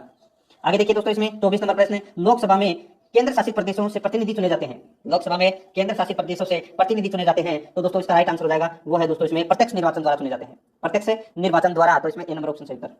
25 नंबर प्रश्न है, राष्ट्रपति लोकसभा के 2 सदस्यों को निम्न का प्रतिनिधित्व देने के लिए नामित कर सकता है। तो वो है दोस्तों एंग्लो इंडियन। तो इसमें ए नंबर ऑप्शन सही उत्तर हो जाएगा। आगे देखिए लोकसभा में निम्नलिखित में से किसके लिए स्थान आरक्षित है? तो लोकसभा में निम्नलिखित में से किसके लिए आरक्षित स्थान है? तो वो है दोस्तों देखिए अनुसूचित जाति के लिए, अनुसूचित जनजाति के लिए, मंगल भारतीय वर्ग के लिए। तो दोस्तों इसका राइट आंसर हो जाएगा इनमें से सभी। डी नंबर का ऑप्शन बिल्कुल सही उत्तर हो जाएगा इनमें से सभी। आगे देखिए लोकसभा का चुनाव लड़ने के लिए इच्छुक व्यक्ति की न्यूनतम आयु होनी चाहिए।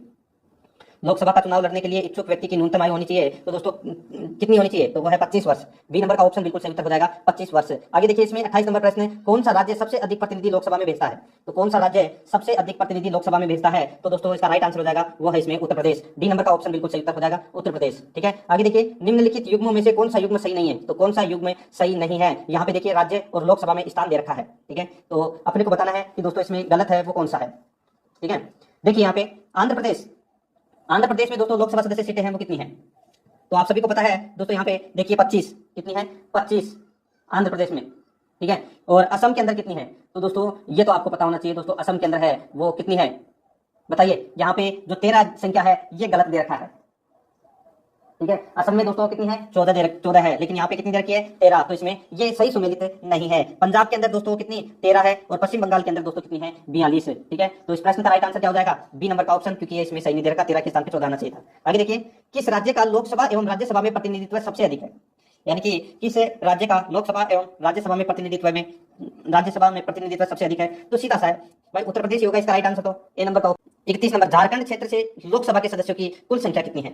झारखंड क्षेत्र से, तो यहाँ पे देखिए झारखंड क्षेत्र से 14 सदस्य हैं। ठीक है, यानी कि झारखंड क्षेत्र से दोस्तों कितने सदस्य चुने जाते हैं? तो 14 सदस्य चुने जाते हैं। तो इसका राइट आंसर हो जाएगा इसमें ए नंबर ऑप्शन बिल्कुल सही उत्तर। नेक्स्ट है, निम्नलिखित में से राज्यों के किस युग्म को लोकसभा में समान सीटें प्राप्त है? तो दोस्तों निम्नलिखित में से राज्यों के किस युग्म को लोकसभा में समान सीटें प्राप्त है? तो यहाँ पे देखिए दोस्तों आंध्र प्रदेश और राजस्थान, आंध्र प्रदेश और राजस्थान, इन दोनों को दोस्तों इसमें बराबर सीटें हैं वो प्रदान की गई है 10-10। ठीक है, याद रखना इसमें। तो इसका बिल्कुल सही उत्तर हो जाएगा वो है डी नंबर का ऑप्शन, इसका बिल्कुल सही उत्तर हो जाएगा।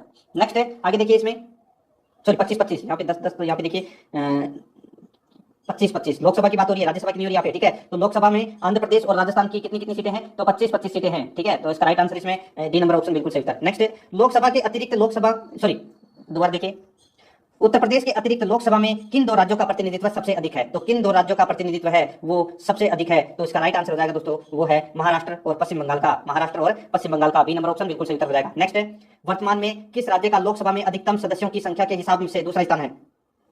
वर्तमान में किस राज्य का लोकसभा में अधिकतम सदस्यों की संख्या के हिसाब से दूसरा स्थान है? तो ये है दोस्तों किसका?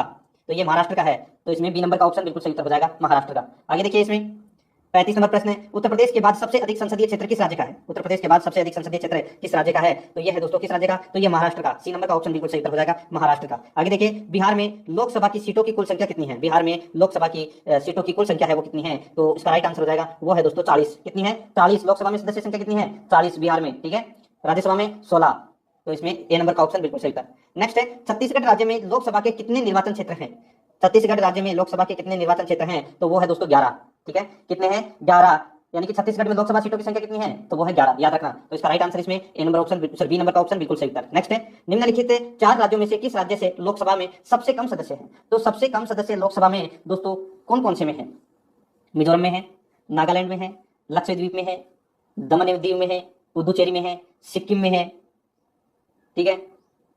जिसमें एक एक सदस्य हैं वो बताया मैंने यहाँ पे, ठीक है। अब यहाँ पे देखिए इसका राइट आंसर क्या हो जाएगा? तो वो है हरियाणा, ठीक है। हरियाणा के अंदर दोस्तों 26 सीटें हैं लोकसभा की, और बाकी इन सभी के अंदर दोस्तों ज्यादा सीटें हैं, ठीक है। तो इसका राइट आंसर क्या हो जाएगा? वो है बी नंबर का ऑप्शन बिल्कुल सही उत्तर हो जाएगा, यानी कि इन 4 राज्यों में सबसे कम सीटें हैं वो दोस्तों हरियाणा की है, ठीक है। तो इसका राइट आंसर इसमें बी नंबर का ऑप्शन बिल्कुल सही उत्तर हो जाएगा। आगे देखिए दोस्तों इसमें 39 नंबर प्रश्न है, जहां तक लोकसभा में प्रतिनिधित्व का प्रश्न है, कौन से राज्य दूसरे तथा तीसरे पर हैं? यानी कि कौन से राज्य दूसरे तथा तीसरे पर हैं लोकसभा के अंदर? तो यहाँ पे देखिए दोस्तों इसका राइट आंसर हो जाएगा महाराष्ट्र और इसमें आंध्र प्रदेश, महाराष्ट्र और आंध्र प्रदेश। तो ये इसका राइट आंसर हो जाएगा, इसमें ए नंबर ऑप्शन बिल्कुल सही उत्तर हो जाएगा। आगे देखिए 40 नंबर प्रश्न है, लोकसभा में किस संघ शासित क्षेत्र के सर्वाधिक प्रतिनिधि निर्वाचित होकर आते हैं? यहाँ पे देखिए लोकसभा में किस संघ शासित क्षेत्र के सर्वाधिक प्रतिनिधि निर्वाचित होकर आते हैं? तो इसका राइट आंसर हो जाएगा वो है दिल्ली के। तो ए नंबर ऑप्शन बिल्कुल सही उत्तर हो जाएगा, ठीक है। दिल्ली के 7 सदस्य आते हैं लोकसभा में, ठीक है, याद रखना आपको। आगे देखिए इसमें 41 नंबर प्रश्न है, संघ शासित क्षेत्र दिल्ली कितने प्रतिनिधि निर्वाचित कर लोकसभा में भेजता है? तो दोस्तों 7 सदस्य निर्वाचित करके भेजता है, तो इसमें बी नंबर ऑप्शन सही उत्तर हो जाएगा। आगे देखिए लोकसभा में सर्वाधिक प्रतिनिधित्व के आधार पर राज्यों का सही क्रम है। लोकसभा में सर्वाधिक प्रतिनिधित्व के आधार पर राज्यों का सही क्रम कौन सा है? तो वो है दोस्तों इसमें देखिए उत्तर प्रदेश, महाराष्ट्र, पश्चिम बंगाल। उत्तर प्रदेश, महाराष्ट्र, पश्चिम बंगाल, तो इसमें बी नंबर ऑप्शन बिल्कुल सही उत्तर हो जाएगा। आगे देखिए लोकसभा का सामान्यतः कार्यकाल कितने वर्ष का होता है?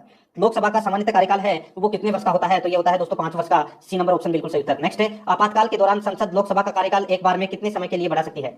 आपातकाल के दौरान संसद लोकसभा का कार्यकाल एक बार में कितने समय के लिए बढ़ा सकती है? तो कितने समय के लिए बढ़ा सकती है? तो दोस्तों 1 वर्ष के लिए बढ़ा सकती है। बी नंबर का ऑप्शन बिल्कुल सही उत्तर हो जाएगा, 1 वर्ष के लिए। आगे देखिए किसी भी दशा में आपातकाल की उद्घोषणा प्रवृत्त न रहने के बाद उपयुक्त अवधि कितने समय से आगे बढ़ाई नहीं जा सकती है? तो यहाँ पे देखिए किसी भी दशा में आपातकाल की उद्घोषणा प्रवृत्त न रहने के बाद उपयुक्त अवधि कितने समय से आगे बढ़ाई नहीं जा सकती है? तो इसका राइट आंसर हो जाएगा वो है दोस्तों इसमें 6 माह तक, ठीक है। तो इसका राइट आंसर क्या हो जाएगा? डी नंबर का ऑप्शन सही उत्तर। नेक्स्ट है, लोकसभा में कोरम यानी कि गणपूर्ति पूरा करने के लिए कम से कम कितने सदस्यों की जरूरत होती है? तो कम से कम कितने सदस्यों की जरूरत होती है? तो वही एक यानी कि कुल सदस्यों का 1/10 भाग। तो इसमें दोस्तों डी नंबर का ऑप्शन बिल्कुल सही उत्तर हो जाएगा। आगे देखिए लोकसभा का कार्यकाल 5 वर्ष से अधिक किस अवस्था में बढ़ाया जा सकता है? तो कौन सी अवस्था में बढ़ाया जा सकता है? जब राष्ट्रीय आपात लागू हो। जब राष्ट्रीय आपात लागू हो उस समय लोकसभा का कार्यकाल है वो 5 वर्ष से अधिक बढ़ाया जा सकता है। बी नंबर का ऑप्शन बिल्कुल सही उत्तर हो जाएगा। 48 नंबर प्रश्न है, इसमें देखिए लोकसभा के किसी सदस्य की सदस्यता कितने दिनों तक लगातार अनुपस्थित रहने पर समाप्त हो जाती है? तो यहाँ पे देखिए दोस्तों लोकसभा के किसी सदस्य की सदस्यता कितने दिनों तक लगातार अनुपस्थित रहने पर समाप्त हो जाती है? तो इसका राइट आंसर हो जाएगा वो है दोस्तों 2 माह तक, ठीक है, 2 माह तक है। तो इसका राइट आंसर हो जाएगा इसमें ए नंबर का ऑप्शन बिल्कुल सही उत्तर हो जाएगा, 2 माह तक। आगे देखिए 49 नंबर प्रश्न है, संसद सदस्यों को प्रतिमाह वेतन के रूप में कितना रुपया प्राप्त होता है? संसद सदस्यों को प्रतिमाह वेतन के रूप में कितना रुपया प्राप्त होता है? तो इसका राइट आंसर हो जाएगा वो है दोस्तों कितना रुपया? तो वो है देखिए 45,000 रुपए प्राप्त होता है, ठीक है। तो इसका राइट आंसर हो जाएगा डी नंबर का ऑप्शन बिल्कुल सही उत्तर, 45,000 रुपए। आगे देखिए संसद के सत्र में, ठीक है, अब बढ़ा दिया होगा दोस्तों, तो आप कमेंट करके बताना कि वेतन है वो बढ़ाया है तो वो कितना कर दिया है, ठीक है। देखिए संसद के सत्र में उपस्थित रहने और संसदीय समितियों की बैठक में भाग लेने के लिए सांसद को कितना दैनिक भत्ता मिलता है? तो दोस्तों कितना दैनिक भत्ता मिलता है? तो ये मिलता है दोस्तों कितना? 1000। तो इसमें डी नंबर का ऑप्शन बिल्कुल सही उत्तर हो जाएगा, 1000। आगे देखिए सांसद को सुचारू रूप से अपना कार्यकाल चलाने के लिए प्रत्येक महीने कितना कार्यालय भत्ता मिलता है? सांसद को सुचारू रूप से अपना कार्यकाल चलाने के लिए प्रत्येक महीने कितना कार्यालय भत्ता मिलता है? तो कार्यालय भत्ता कितना मिलता है?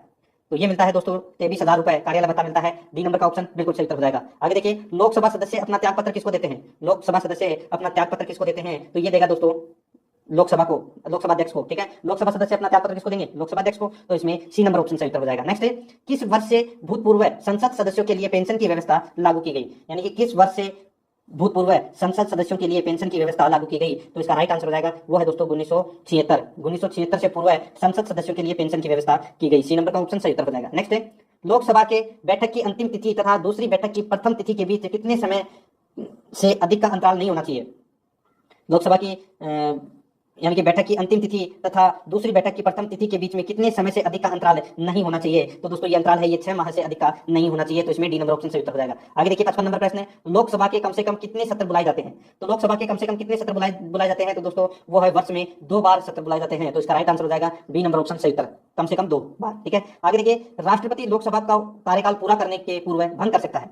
राष्ट्रपति लोकसभा को कार्यकाल पूरा करने से पूर्व भंग कर सकता है। तो किसकी सलाह पर। तो दोस्तों प्रधानमंत्री की सलाह पर भंग कर सकता है। तो इसमें ए नंबर ऑप्शन सही उत्तर हो जाएगा। 57 नंबर प्रश्न इसमें देखिए, लोकसभा को उसके कार्यकाल की समाप्ति के पूर्व भी भंग किया जा सकता है।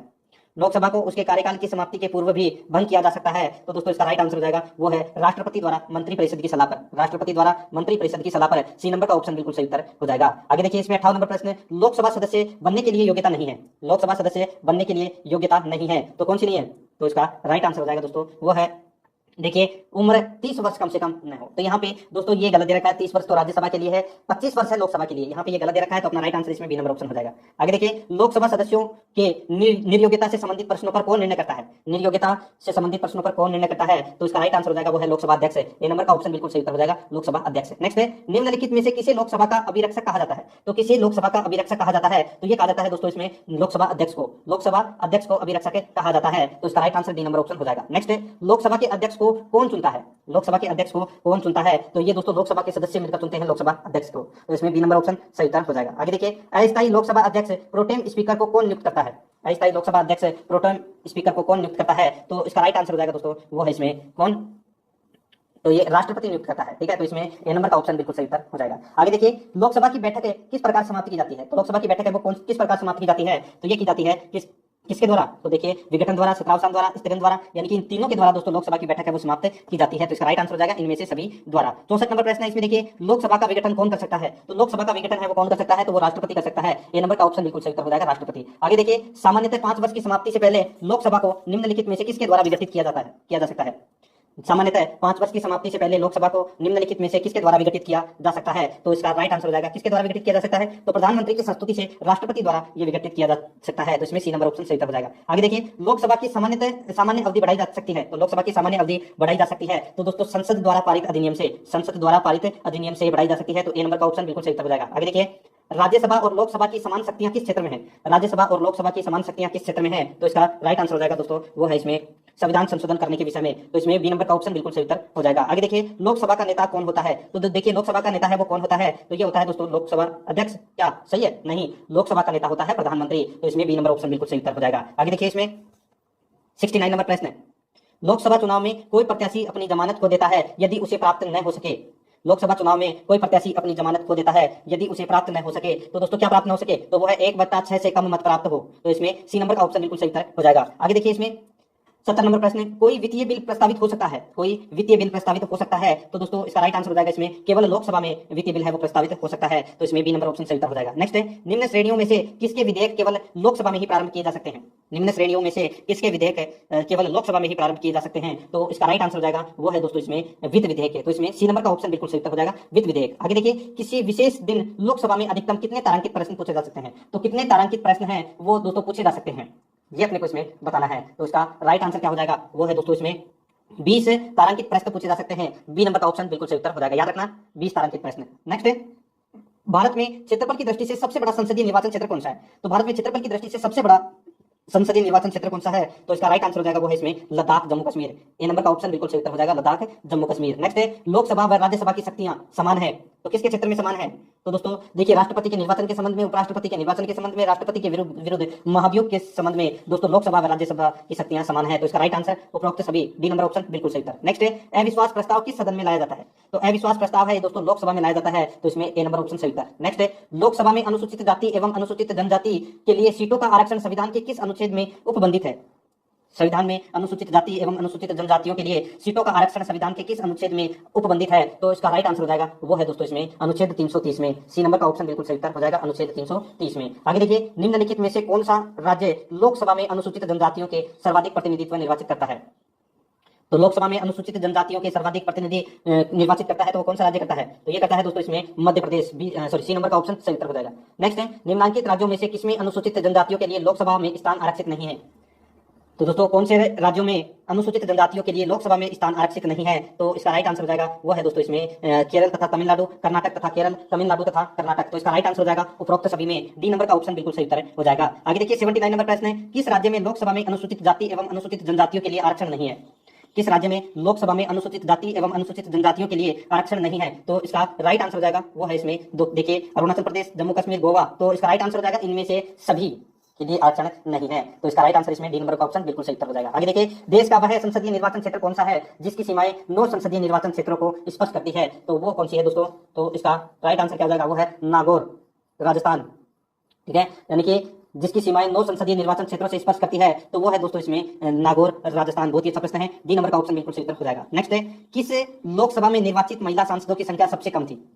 तो सबसे कम है वो दोस्तों कौन सी लोकसभा में थी? तो ये थी दोस्तों 6ठी लोकसभा में सबसे कम महिला सदस्य संख्या थी। तो इसमें डी नंबर का ऑप्शन बिल्कुल सही से उत्तर हो जाएगा। नेक्स्ट है, किस लोकसभा में निर्वाचित महिला सांसदों की संख्या सबसे अधिक थी? तो सबसे अधिक थी वो कौन सी लोकसभा में थी? तो वो है दोस्तों 16वीं लोकसभा में। ठीक है, डी नंबर ऑप्शन बिल्कुल सही उत्तर हो जाएगा। आगे देखिए लोकसभा में मंत्रिपरिषद के विरुद्ध अविश्वास का प्रस्ताव लाने हेतु न्यूनतम सदस्य संख्या है, यानी कि लोकसभा में मंत्रिपरिषद के विरुद्ध अविश्वास का प्रस्ताव लाने हेतु न्यूनतम सदस्य संख्या है तो वो कितनी है? तो वो है दोस्तों इसमें कितनी? 50। तो इसमें डी नंबर का ऑप्शन बिल्कुल सही उत्तर हो जाएगा। नेक्स्ट है, लोकसभा का कोई सदस्य सदन का सदस्य बने रहने से निर्हित नहीं हो जाता यदि वह सदस्य जिस राजनीतिक दल से सदन में निर्वाचित हुआ था उससे निष्कासित कर दिया गया हो। ठीक है, तो इसका बी नंबर ऑप्शन बिल्कुल सही उत्तर हो जाएगा। 85 नंबर प्रश्न है, प्रथम लोकसभा की बैठक कब हुई थी? तो प्रथम लोकसभा की बैठक हुई थी दोस्तों कब? तो ये हुई थी 13 मई 1952 को। 13 मई 1952 को। बी नंबर का ऑप्शन बिल्कुल सही उत्तर हो जाएगा। नेक्स्ट है, मंत्रिपरिषद किसके प्रसाद पर्यंत कार्य करती है? मंत्रिपरिषद किसके प्रसाद पर्यंत कार्य करती है? तो इसका राइट आंसर हो जाएगा वो है दोस्तों किसके? तो वो है लोकसभा के। तो इसमें बी नंबर का ऑप्शन बिल्कुल सही उत्तर हो जाएगा। नेक्स्ट है, लोकसभा किस प्रकार मंत्रिपरिषद के उत्तरदायित्व को व्यवहारिक रूप प्रदान करती है? लोकसभा किस प्रकार मंत्रिपरिषद के उत्तरदायित्व को व्यवहारिक रूप प्रदान करती है? तो इसका राइट आंसर क्या हो जाएगा? वो है दोस्तों देखिए मंत्रिपरिषद के विरुद्ध अविश्वास का प्रस्ताव पारित कर। ठीक है, दूसरा है मंत्रिपरिषद के किसी सदस्य द्वारा प्रस्तुत किसी प्रस्ताव या विधेयक को अस्वीकार कर। तीसरा है मंत्रिपरिषद के किसी मंत्री द्वारा पेश की गई धन की मांग को अस्वीकार कर। तो इसका राइट आंसर हो जाएगा वो है उपरोक्त सभी। डी नंबर का ऑप्शन बिल्कुल सही उत्तर हो जाएगा। आगे देखिए लोकसभा के सुरक्षित निर्वाचन क्षेत्र निम्न में से किस वर्ग के लिए नहीं है? लोकसभा के सुरक्षित निर्वाचन क्षेत्र निम्न में से किस वर्ग के लिए नहीं है? तो इसका राइट आंसर हो जाएगा वो है दोस्तों इसमें पिछड़ा वर्ग। तो इसमें सी नंबर ऑप्शन बिल्कुल सही उत्तर। नेक्स्ट 89 नंबर प्रश्न है, भारत के संविधान में निर्धारित किए गए अनुसार लोकसभा में सदस्यों की संख्या अधिकतम हो सकती है। तो लोकसभा में सदस्यों की संख्या अधिकतम हो सकती है कितनी? तो 552। सी नंबर का ऑप्शन बिल्कुल सही उत्तर हो जाएगा 552। आगे देखिए निम्नलिखित में से कौन सा एक लोकसभा का सर्वाधिक बड़ा क्षेत्रफल के अनुसार निर्वाचन क्षेत्र है?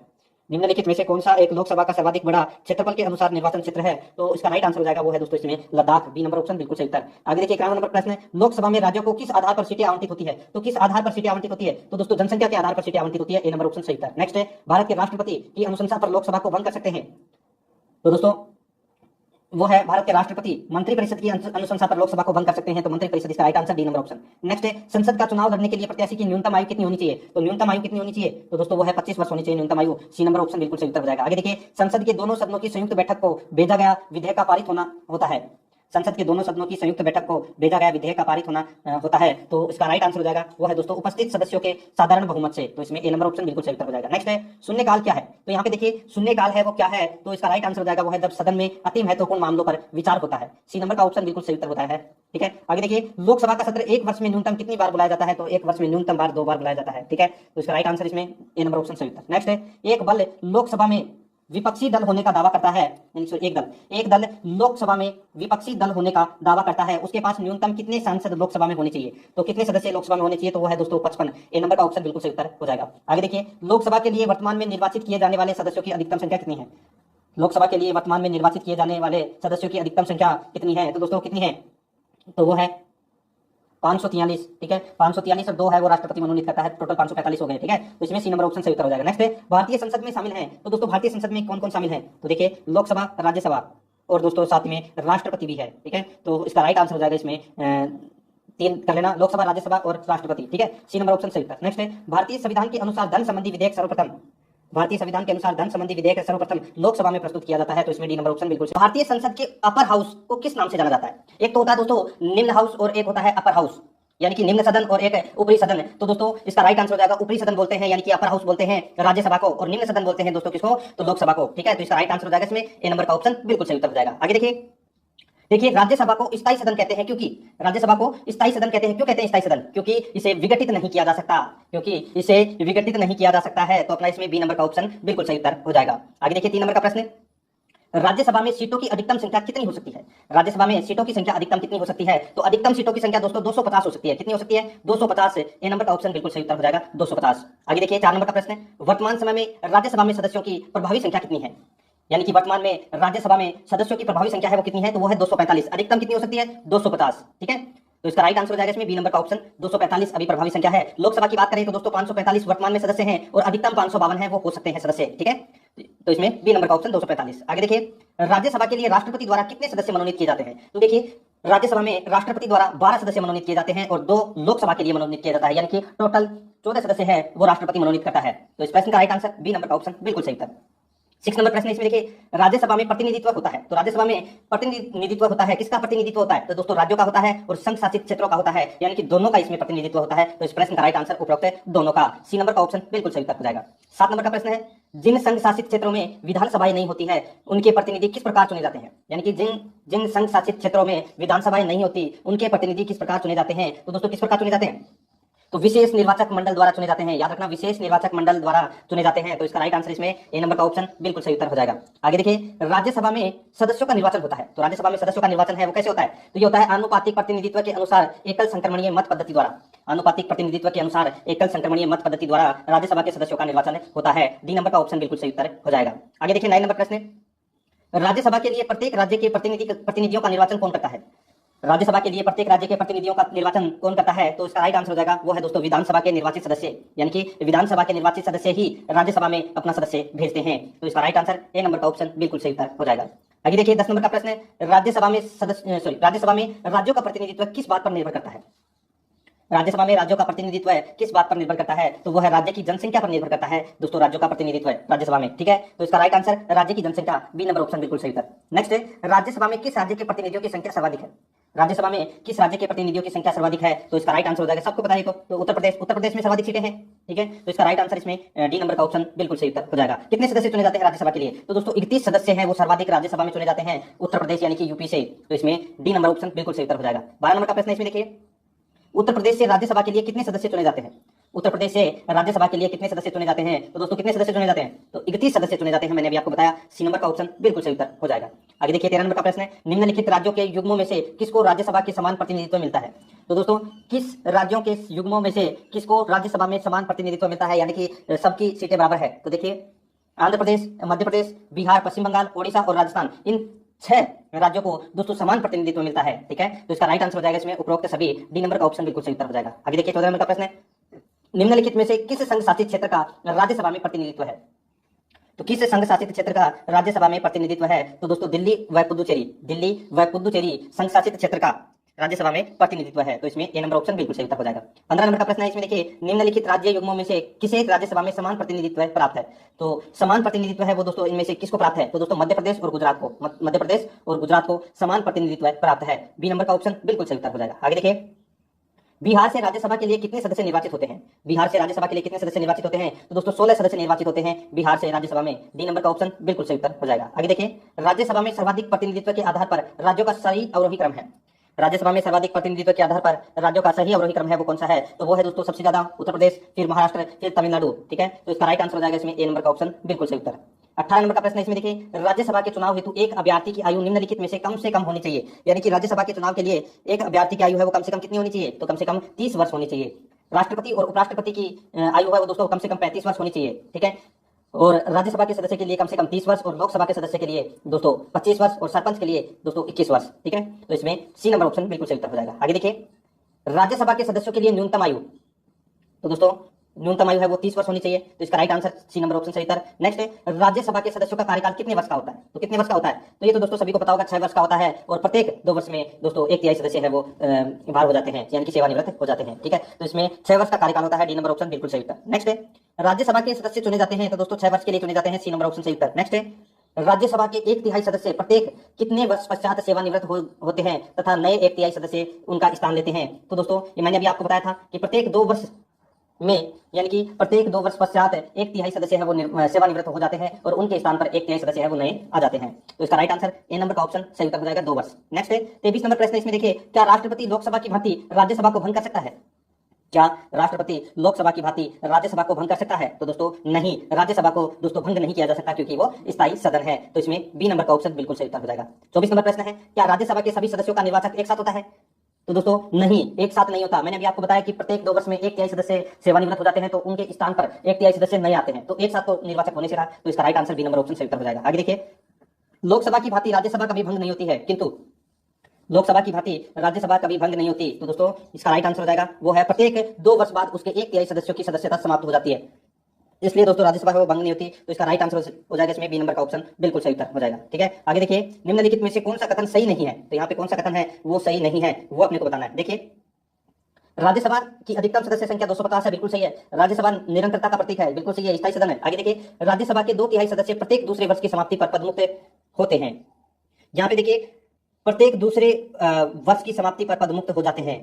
तो दोस्तों 2/3 नहीं, 1/3। ठीक है, कितने?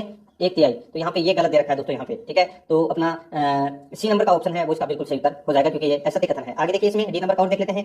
राज्यसभा में प्रत्येक राज्य और संघ राज्यों में सीटों का आवंटन संविधान की 4वीं अनुसूची द्वारा नियत किया जाता है, ये भी इसमें बिल्कुल सही है। तो इस प्रश्न का राइट आंसर सी नंबर का ऑप्शन हो जाएगा। आगे देखिए, इसमें निम्नलिखित में से कौन सा कथन इसमें सत्य है? तो कौन सा कथन इसमें सत्य है वो मैं आपको डायरेक्ट बता देता हूं। देखिए दोस्तों, इसमें कौन सा कथन सही है। देखिए, लोकसभा और राज्यसभा में एक बात का अंतर है कि लोकसभा का निर्वाचन कोई भी प्रत्याशी भारत के किसी भी राज्य से लड़ सकता है, परंतु राज्यसभा का प्रत्याशी सामान्यतः वही होना चाहिए जहां से वह प्रत्याशी बन रहा है। ठीक है, ये इसका राइट आंसर हो जाएगा। ये कथन इसमें बिल्कुल सत्य है, तो आपको ये लाइन है ये याद रखनी है। ठीक है, आगे देखिए, 28 नंबर प्रश्न, लोकसभा और राज्यसभा में गणपूर्ति कोरम संख्या है। तो गणपूर्ति कोरम संख्या है वो कितनी है? तो वो है कुल सदस्य संख्या का 1/10। कुल सदस्य संख्या का 1/10। सी नंबर का ऑप्शन बिल्कुल सही उत्तर हो जाएगा। आगे देखिए, राज्यसभा में गणपूर्ति कोरम के लिए निर्धारित संख्या है, तो निर्धारित संख्या कितनी है?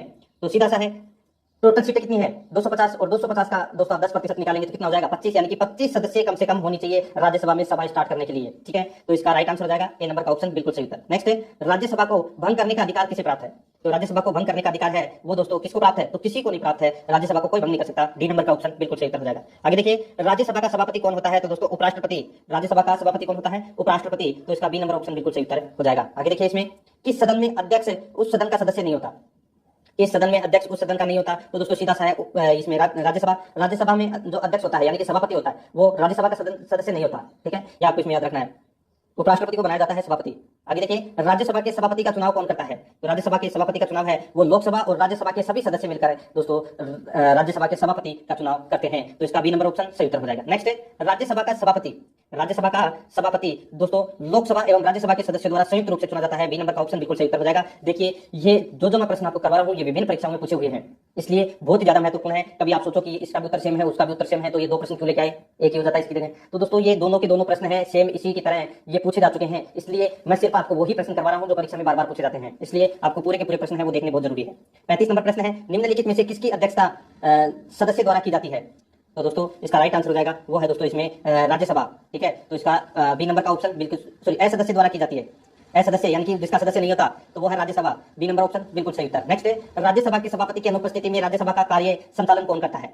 तो दोस्तों सीधा सा है, जब सभापति नहीं है तो दोस्तों कौन करेगा? उपसभापति। तो इसमें सी नंबर ऑप्शन बिल्कुल सही उत्तर। नेक्स्ट है, राज्यसभा के उपसभापति का निर्वाचन कौन करता है? बहुत ही अच्छी बात है। तो राज्यसभा के उपसभापति का निर्वाचन है वो दोस्तों राज्यसभा के सदस्य करते हैं मिलकर आपस में। ठीक है, तो इसमें बी नंबर का ऑप्शन बिल्कुल सही उत्तर हो जाएगा। आगे देखिए, 38 नंबर प्रश्न है, क्या राज्यसभा का सभापति संसद के दोनों सदनों के संयुक्त अधिवेशन की अध्यक्षता कर सकता है? तो दोस्तों क्या राज्यसभा का सभापति है वो संसद के दोनों सदनों के संयुक्त अधिवेशन की अध्यक्षता कर सकता है? तो नहीं कर सकता। तो कौन करता है? तो दोस्तों लोकसभा अध्यक्ष करता है। ठीक है, संयुक्त अधिवेशन की अध्यक्षता। तो यहाँ पे बी नंबर का ऑप्शन सही उत्तर हो जाएगा नहीं। आगे देखिए, राज्यसभा के द्विवार्षिक चुनावों की अधिसूचना कौन जारी करता है? राज्यसभा के द्विवार्षिक चुनाव की अधिसूचना कौन जारी करता है? तो दोस्तों कौन जारी करता है? तो इसका राइट आंसर हो जाएगा निर्वाचन आयोग। ए नंबर का ऑप्शन बिल्कुल सही उत्तर हो जाएगा निर्वाचन आयोग। आगे देखिए, राज्यसभा के सदस्यों का निर्वाचन होता है। तो राज्यसभा के सदस्यों का निर्वाचन होता है तो ये होता है दोस्तों राज्य विधानसभा के निर्वाचित सदस्यों द्वारा। राज्य विधानसभा के निर्वाचित सदस्यों द्वारा राज्यसभा के सदस्यों का निर्वाचन होता है। आगे देखिए, इसमें स्वतंत्र भारत बहुत ही अच्छा प्रश्न है। देखिए, स्वतंत्र भारत में राज्यसभा के प्रथम सभापति कौन थे? तो राज्यसभा के प्रथम सभापति कौन थे? तो वो थे दोस्तों डॉक्टर एस राधाकृष्णन। ये दोस्तों राज्यसभा के प्रथम सभापति थे। बी नंबर ऑप्शन बिल्कुल सही उत्तर। नेक्स्ट है, राज्यसभा के संदर्भ में निम्नलिखित में से कौन सा कथन सही है? तो कौन सा कथन है वो इसमें सही है? तो देखिए, इसके 1/3 सदस्य प्रति 2 वर्ष में अवकाश प्राप्त करते हैं।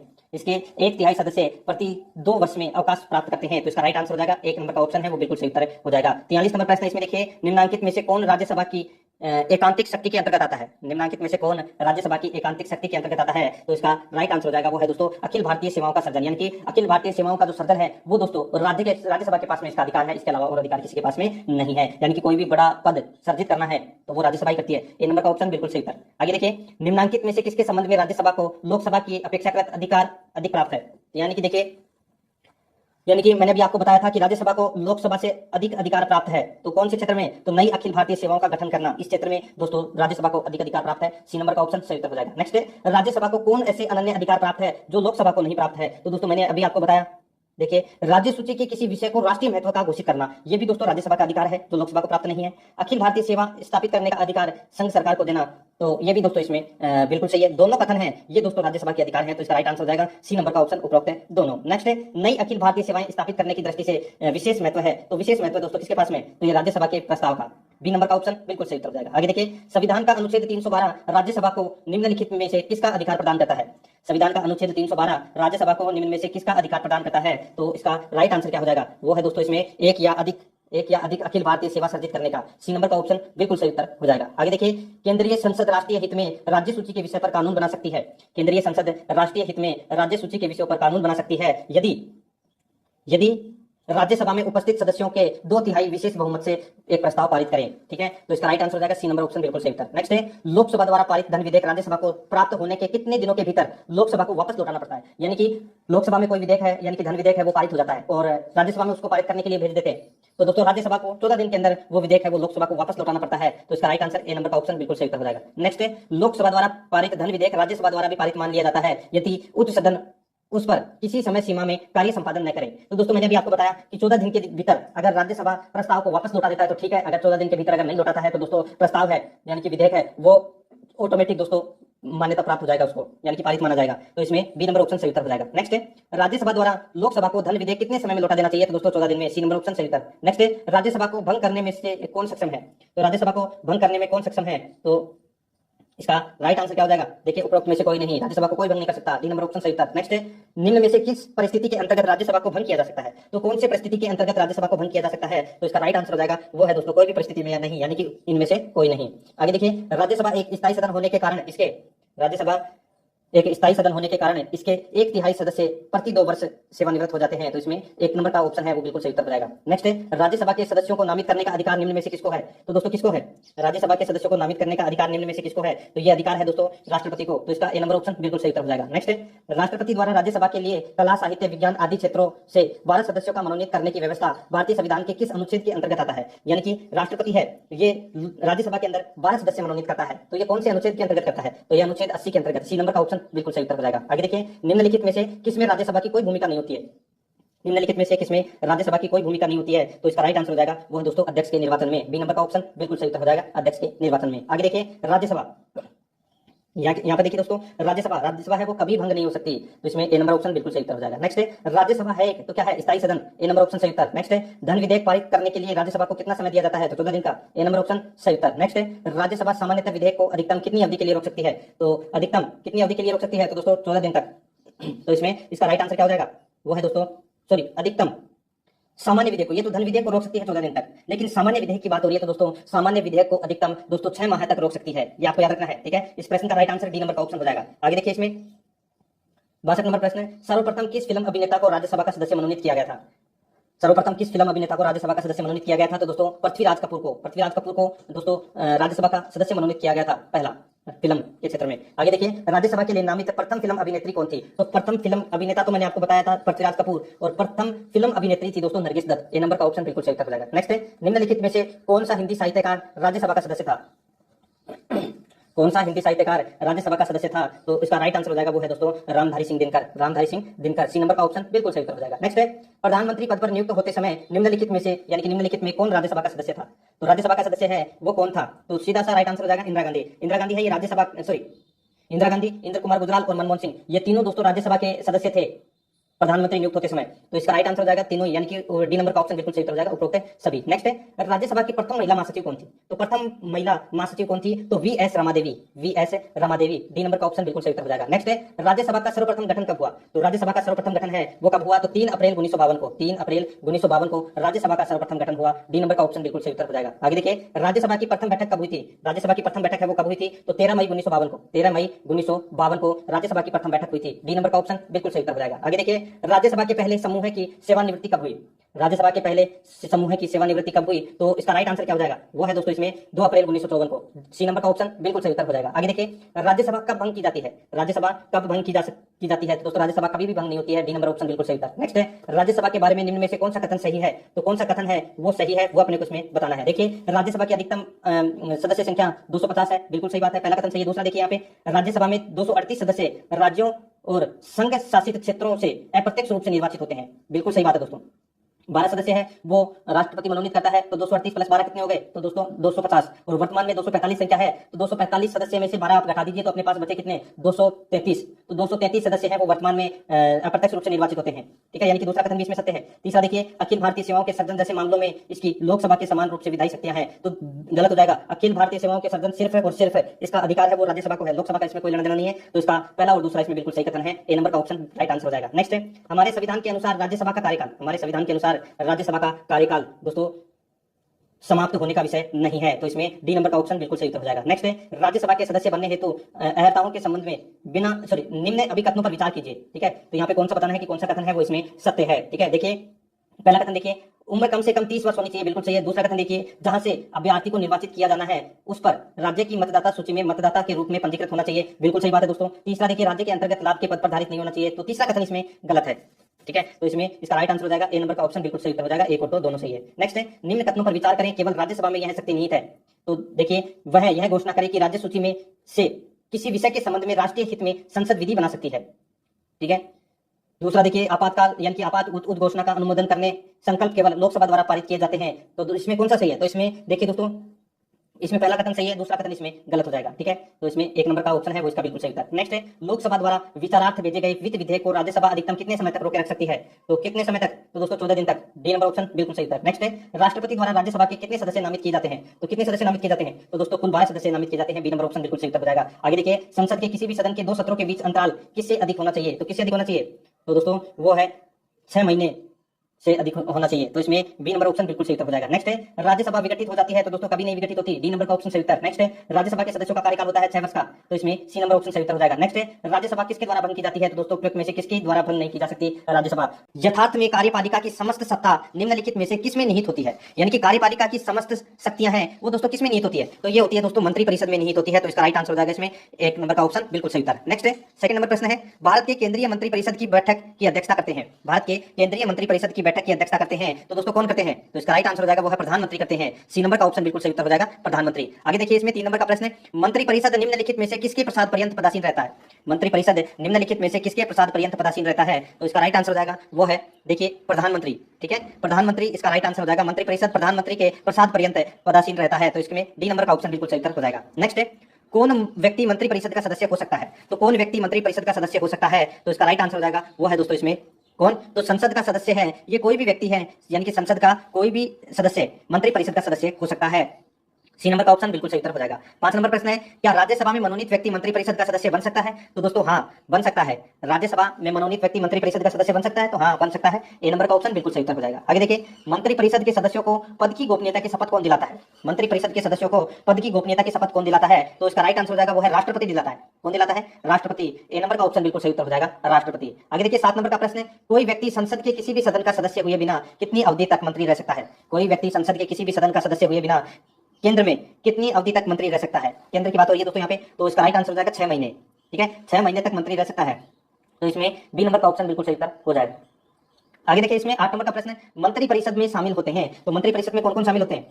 तो देखिए इसमें प्रधानमंत्री और अन्य मंत्री शामिल होते हैं मंत्री परिषद में, ठीक है। तो ये आपको याद रखना है, मंत्री परिषद में प्रधानमंत्री एवं अन्य मंत्री शामिल होते हैं और संसद के अंदर लोकसभा, राज्यसभा और राष्ट्रपति इसमें शामिल होते हैं, ठीक है। तो इस प्रश्न का डी नंबर का ऑप्शन बिल्कुल सही उत्तर हो जाएगा। नेक्स्ट है, मंत्री परिषद में मंत्रियों की संख्या है। तो दोस्तों मंत्री परिषद में मंत्रियों की संख्या है वो कितनी है?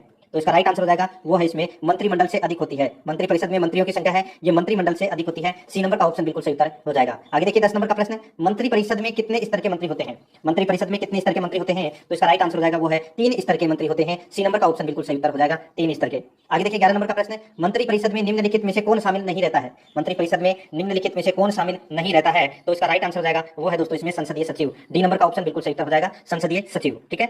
बाकी कैबिनेट मंत्री, राज्य मंत्री और उप मंत्री ये मंत्री परिषद में शामिल होते हैं, ठीक है। तो इसमें डी नंबर ऑप्शन सही उत्तर, ये इसमें शामिल नहीं होते। नेक्स्ट है, देखिए मंत्री परिषद में वरीयता की दृष्टि से मंत्रियों का सही क्रम है। मंत्री परिषद में वरीयता की दृष्टि से मंत्रियों का सही क्रम कौन सा है? तो देखिए सबसे पहले कैबिनेट मंत्री, फिर उसके बाद में दोस्तों राज्य मंत्री और फिर उप मंत्री। तो इसमें ए नंबर का ऑप्शन इसका बिल्कुल सही उत्तर हो जाएगा, कैबिनेट मंत्री, राज्य मंत्री, उप मंत्री, ठीक है। ए नंबर का ऑप्शन बिल्कुल सही उत्तर। नेक्स्ट है, मंत्री परिषद व्यक्तिगत रूप से उत्तरदायी होता है। मंत्री परिषद व्यक्तिगत रूप से उत्तरदायी होता है, तो इसका राइट आंसर हो जाएगा वो है इसमें दोस्तों राष्ट्रपति के प्रति। राष्ट्रपति के प्रति उत्तरदायी होता है, तो इसमें ए नंबर का ऑप्शन बिल्कुल सही उत्तर हो जाएगा, राष्ट्रपति के प्रति। आगे देखिए संघीय मंत्री परिषद के मंत्री उत्तरदायी होते हैं। संघीय मंत्री परिषद के मंत्री उत्तरदायी होते हैं, तो ये उत्तरदायी होते हैं दोस्तों लोकसभा के प्रति उत्तरदायी होते हैं। डी नंबर का ऑप्शन बिल्कुल सही उत्तर हो जाएगा। संघीय मंत्री परिषद है ये लोकसभा के प्रति उत्तरदायी होते हैं। डी नंबर का ऑप्शन बिल्कुल सही उत्तर। 15 नंबर का प्रश्न है, इसमें देखिए भारत में किसी भी सदन का सदस्य हुए बिना कोई व्यक्ति कब तक मंत्री पद पर आसीन रह सकता है? भारत में किसी भी सदन का सदस्य हुए बिना कोई व्यक्ति कब तक मंत्री पद पर आसीन रह सकता है? तो इसका राइट आंसर हो जाएगा वो है दोस्तों इसमें कब तक? तो 6 माह तक, ठीक है। तो इसमें बी नंबर का ऑप्शन बिल्कुल सही उत्तर हो जाएगा। 16 नंबर का प्रश्न है, भारत में वह मंत्री जो संसद के दोनों में से किसी सदन का सदस्य नहीं है उसे मंत्री के पद से मुक्त हो जाना पड़ता है। यानी कि भारत में वह मंत्री जो संसद के दोनों सदनों में से किसी का भी सदन नहीं है, यानी कि लोकसभा का भी नहीं है और राज्यसभा का भी सदस्य नहीं है, तो उसे मंत्री पद से मुक्त हो जाना पड़ता है। तो कितने माह बाद? तो दोस्तों 6 माह बाद उसको मंत्री पद से मुक्त हो जाना पड़ता है। तो इसमें बी नंबर का ऑप्शन सही उत्तर हो जाएगा। आगे देखिए भारतीय संविधान के निम्नलिखित प्रावधानों में से कौन सा प्रावधान मंत्री परिषद की नियुक्ति तथा हटाने को विवेचित करता है? यानी कि भारतीय संविधान के निम्नलिखित प्रावधानों में से कौन सा प्रावधान मंत्री परिषद की नियुक्ति और हटाने को विवेचित करता है? तो इसका राइट आंसर हो जाएगा वो है दोस्तों इसमें अनुच्छेद 75। अनुच्छेद 75, तो इसमें डी नंबर का ऑप्शन है वो इसका बिल्कुल सही उत्तर हो जाएगा, अनुच्छेद 75। आगे देखिए इसमें 18 नंबर का प्रश्न है, भारतीय संविधान के अनुच्छेद 74 और 75 किन विषयों पर विचार करते हैं? भारतीय संविधान के अनुच्छेद 74 और 75 किन विषयों पर विचार करते हैं? तो किन विषयों पर विचार करते हैं? तो दोस्तों मंत्री परिषद पर विचार करते हैं, तो इसका ए नंबर ऑप्शन बिल्कुल सही उत्तर हो जाएगा, मंत्री परिषद पर। आगे देखिए 19 नंबर प्रश्न है, संसदीय मंत्री परिषद अपने आचरण के लिए किसके प्रति उत्तरदायी होता है? संघीय मंत्री परिषद अपने आचरण के लिए किसके प्रति उत्तरदायी होता है? तो किसके प्रति? तो लोकसभा के प्रति उत्तरदायी होता है। बी नंबर का ऑप्शन बिल्कुल सही उत्तर हो जाएगा, लोकसभा के प्रति। आगे देखिए इसमें 20 नंबर प्रश्न है, मंत्री परिषद है, तो दोस्तों यहाँ पे देखिए मंत्री परिषद है, तो ये मंत्री परिषद देखिए दोस्तों इसमें कैबिनेट के बिल्कुल समान, कैबिनेट से छोटी निकाय, कैबिनेट से बड़ा निकाय या किसी तरह से कैबिनेट से संबंधित नहीं है। तो दोस्तों इसका राइट आंसर हो जाएगा वो है कैबिनेट से बड़ा निकाय है मंत्री परिषद, ठीक है। तो इसमें सी नंबर का ऑप्शन बिल्कुल सही उत्तर हो जाएगा। आगे देखिए भारत में मंत्री परिषद के अधिकतर सदस्य लिए जाते हैं, तो अधिकतर सदस्य हैं मंत्री परिषद के ये दोस्तों लोकसभा से लिए जाते हैं। कहां से लिए जाते हैं? लोकसभा से। तो अपना ए नंबर का ऑप्शन बिल्कुल सही उत्तर हो जाएगा। नेक्स्ट है मंत्रिमंडल का गठन कौन करता है? तो मंत्रिमंडल का गठन है वो कौन करता है? तो वो दोस्तों सिर्फ केंद्रीय मंत्रीगण, सिर्फ केंद्रीय मंत्रीगण है ये मंत्रिमंडल का गठन करते हैं। बी नंबर का ऑप्शन बिल्कुल सही उत्तर हो जाएगा। नेक्स्ट है केंद्र सरकार में राज्य मंत्री की क्या स्थिति है? केंद्र सरकार में राज्य मंत्री की क्या स्थिति है? तो दोस्तों क्या स्थिति है?